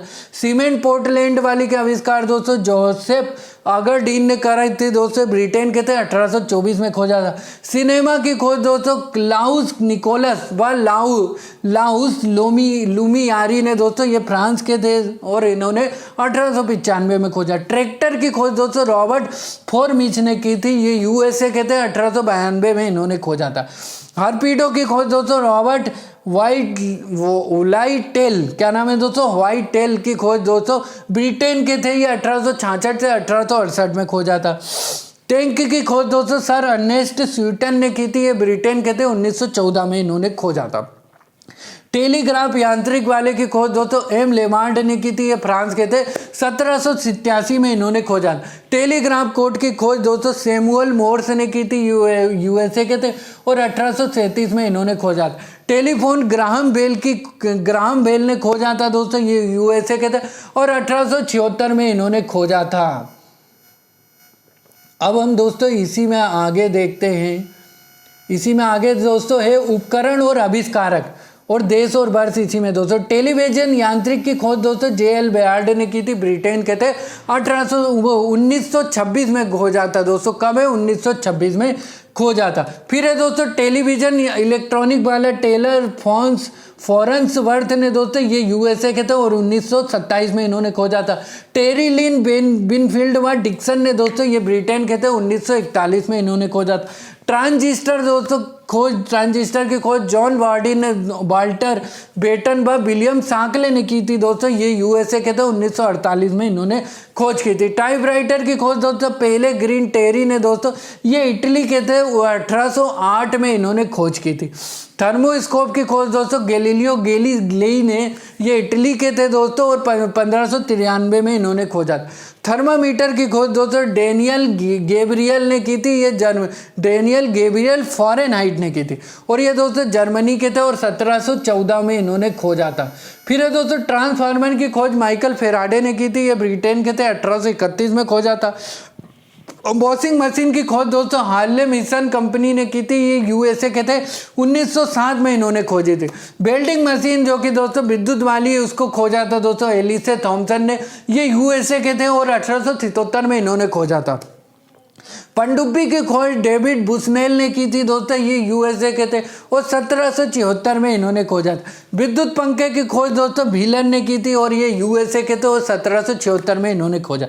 होवरक्राफ्ट की खोज दोस्तों सर क्रिस्टोफर कांकरेल ने की थी, ये ब्रिटेन के थे और 1955 में इन्होंने खोजा था। मशीन गन की खोज दोस्तों सर जेम्स पकल ने की थी, ये ब्रिटेन के थे और 1718 ईस्वी पूर्व इन्होंने की थी। मानचित्र की खोज दोस्तों कब की गई थी? सुमेरियनों द्वारा की गई थी दोस्तों, और ईस्वी पूर्व 2250 ईस्वी पूर्व की गई थी। अब है दोस्तों माइक्रो प्रोसेसर की खोज M.E. होप ने की थी, ये USA के थे और 1971 में इन्होंने खोजा था। माइक्रोस्कोप की दोस्तों डिस्कवरी खोज जो है जेड जॉनसन ने की थी, ये नीदरलैंड के थे और 1590 में इन्होंने खोजा था। मोटरसाइकिल की खोज डिस्कवरी दोस्तों G. डेमलर ने की थी, ये जर्मनी के थे, 1885 में दोस्तों इन्होंने डिस्कवर किया था। फिर आता है दोस्तों माइक्रोफोन की खोज ग्राहम बेल ने की थी दोस्तों, ये USA के थे और 1876 में इन्होंने ये खोज की थी। फिर है दोस्तों पेनिसिलिन की खोज दोस्तों एलेक्जेंडर फ्लेमिंग ने की थी, ये इंग्लैंड के थे, 1928 में इन्होंने खोज की थी। प्रकाश के वेग की खोज दोस्तों रोमर ने की थी, ये डेनमार्क के थे और दोस्तों 1676 में इन्होंने खोजा था। प्रेशर कुकर की खोज दोस्तों डेनिस पेपिन ने की थी, ये इंग्लैंड के थे और 1679 में इन्होंने खोजा था। पेपर की खोज दोस्तों मूलबेरी ने की थी दोस्तों, फाइबर भी कहते हैं इनको, ये चीन के थे और 105 में खोजा था। फिर है दोस्तों पैरासूट की खोज जिन पियर क्लानचार्ड ने की थी, ये फ्रांस के थे और 1795 में इन्होंने खोजा था। प्लास्टिक की खोज अलेक्जेंडर पार्कस ने की थी, ये ब्रिटेन के थे, 1862 में इन्होंने खोजा था। प्रोपलर जो कि जलयान है दोस्तों फ्रांसिस स्मिथ ने दोस्तों खोज की थी, ये ब्रिटेन के थे और 1837 में खोजा था। प्रिंटिंग प्रेस की खोज दोस्तों जॉन गुटेनबर्ग ने की थी, ये जर्मनी के थे, 1455 में इन्होंने की थी। पाकिक मीटर की खोज दोस्तों कार्ल टन मैगी ने की थी और ये USA के थे और 1935 में खोजा था। पाश्चुरीकरण की खोज दोस्तों लुई पाश्चर ने करी थी, ये फ्रांस के थे और 1867 में इन्होंने खोज की थी। रडार की खोज दोस्तों रॉबर्ट वाटसन वाट ने की थी, ये स्कॉटलैंड के थे, 1930 में इन्होंने खोजा था। प्रिंटिंग टेलीग्राफ की खोज दोस्तों डेविड एडवर्ड ह्यूज ने की थी, ये ब्रिटेन के थे और 1855 में इन्होंने खोजा था। रेडियो टेलीग्राफ की खोज दोस्तों G. मार्कोनी ने की थी, ये इटली के थे दोस्तों और 1901 में इन्होंने खोजा था। रेजर विद्युत वाली की खोज दोस्तों जेकब सिक ने की थी, ये USA के थे और 1931 में खोजा था। रेजर सेफ्टी वाली की खोज दोस्तों किंग जिलेट ने की थी और ये दोस्तों USA के थे और 1901 में खोजा था। रेफ्रिजरेटर की खोज दोस्तों हैरिसन व टिनिंग ने की थी, ये USA के थे दोस्तों और 1850 में खोजा था। रोवर पौधों का दूध वाले ये फोम की दोस्तों खोज किसने की थी? डनलप रबर कंपनी ने की थी और ये ब्रिटेन के थे दोस्तों, 1928 में इन्होंने खोजा। रबर टायर वाली की खोज थॉमस हॉनकॉक ने की थी, ये ब्रिटेन के थे, 1846 में इन्होंने खोज की। रबर जल रोधी वाली की खोज दोस्तों चार्ल्स मैकिन्टॉश ने की थी, ये ब्रिटेन के थे, 1823 में खोजा था। रबर बालकनी कृत वाली दोस्तों चार्ल्स गुटियर ने की थी और ये यूएसए के थे दोस्तों, और 1841 में इन्होंने खोजा था। रिवॉल्वर की खोज दोस्तों सैमुअल कोल्ट ने की थी, ये यूएसए के थे, और 1935 में इन्होंने खोजा था। रिकॉर्ड लंग प्लेइंग वाले की खोज दोस्तों डॉक्टर पीटर गोल्डमार्क ने की थी, यूएसए के थे, और 1948 में की थी। लेज़र की खोज दोस्तों थियोडर मेमन ने की थी, ये यूएसए के थे, और 1966 में की थी। लिफ्ट यांत्रिक वाले की खोज दोस्तों इलिसा ओटिस ने की थी, ये यूएसए के थे, और 1852 में इन्होंने खोज की थी। लाइटिंग कंडक्टर की खोज बेंजामिन फ्रैंकलिन ने की थी, ये यूएसए के थे, और 1733 में खोजा था। लिनोलियम की खोज दोस्तों फ्रेडरिक बाल्टन ने की थी, ये ब्रिटेन के थे, 1860 में खोजा था इन्होंने। लोकोमोटिव रेल वाले की खोज दोस्तों रिचर्ड ट्रेकी थिक ने की थी, ये ब्रिटेन के थे, और 1804 में खोजा था। थर्मस फ्लास्क की खोज दोस्तों डेवान ने की थी, ये यूएसए के थे, और 1714 में खोजा गया था। माइक्रोमीटर की खोज दोस्तों विलियम कोजिन ने की थी, ये ब्रिटेन के थे, और 1636 में इन्होंने खोजा था। फिर आता है दोस्तों साइक्लोट्रॉन की खोज लॉरेंस ने की थी, ये यूएसए के थे, और 1931 में इन्होंने खोजा था। जेट इंजन की खोज दोस्तों फ्रैंक व्हिटले ने की थी, ये ब्रिटेन के थे, 1937 में इन्होंने की थी। सौर मंडल की खोज दोस्तों कोपरनिकस ने की थी, ये पोलैंड के थे दोस्तों कोपरनिकस, और 1540 में खोजा था इन्होंने। ग्रहों की खोज दोस्तों केपलर ने की थी, ये जर्मनी के थे, और 16 से 1 में इन्होंने खोजा था। फिर है दोस्तों स्कूटर की खोज जी ब्राडशॉ ने की थी, ये ब्रिटेन के थे, और 1919 में इन्होंने खोजा था। हेलीकॉप्टर की खोज दोस्तों पॉल कॉर्नू ने की थी, पॉल कॉर्नू जो कि फ्रांस के थे, और 1907 में इन्होंने खोजा था। तो दोस्तों पूरा फिजिक्स है दोस्तों, मैंने आपको पार्ट 1 और पार्ट 2 में करा दिया। पार्ट 2 में दोस्तों 198 से लेकर 212 पेज तक पढ़ा, और 212 से लेकर 224 हमने पार्ट 2 में पढ़ लिया। तो दोस्तों इन दो पार्ट में आप क्या है दोस्तों पूरे फिजिक्स को रिवाइज कर सकते हैं दोस्तों। ज़्यादा बड़े वीडियो भी नहीं है दोस्तों, 2-2 घंटे की वीडियो है, बस उन्हीं को रिवाइज कर लो। 4 घंटे में दोस्तों आपका पूरा फिजिक्स रिवाइज होगा। और दोस्तों आपको जब ट्रिक के साथ देखना हो तो उन पार्ट्स को देख लो, जो 14 पार्ट्स हैं उनको धीरे धीरे करके समझो, और फिर इन 2 पार्ट में दोस्तों आप रिवाइज कर लो, तो आपको दोस्तों रिवाइज हो जाएगा। अब दोस्तों हम अगली क्लास में है जो दोस्तों केमिस्ट्री स्टार्ट करेंगे दोस्तों, लूसेंट की कुछ ट्रिक्स है, कुछ कॉन्सेप्ट्स है दोस्तों। तो दोस्तों ऊपर के आई बटन में दोस्तों मैंने लूसेंट जी के ट्रिक से प्लेलिस्ट दे दी, उसमें दोस्तों फिजिक्स की 14 क्लास और 15 क्लास दोस्तों पार्ट 1 फुल फिजिक्स का भी डाल दिया, और ये दोस्तों आज की 16 नंबर की क्लास फुल फिजिक्स पार्ट 2 में डाल दूंगा दोस्तों। तो लाइक शेयर सब्सक्राइब और कमेंट करते रहिए दोस्तों, और ज़्यादा से ज़्यादा लोगों को शेयर कीजिए ताकि सभी लोगों तक दोस्तों हेल्प पहुंच सके दोस्तों, और ज़्यादा से ज़्यादा दोस्तों लाइक कीजिए। तो दोस्तों मिलते हैं अगली क्लास में दोस्तों। जय हिंद, जय भारत, वंदे मातरम।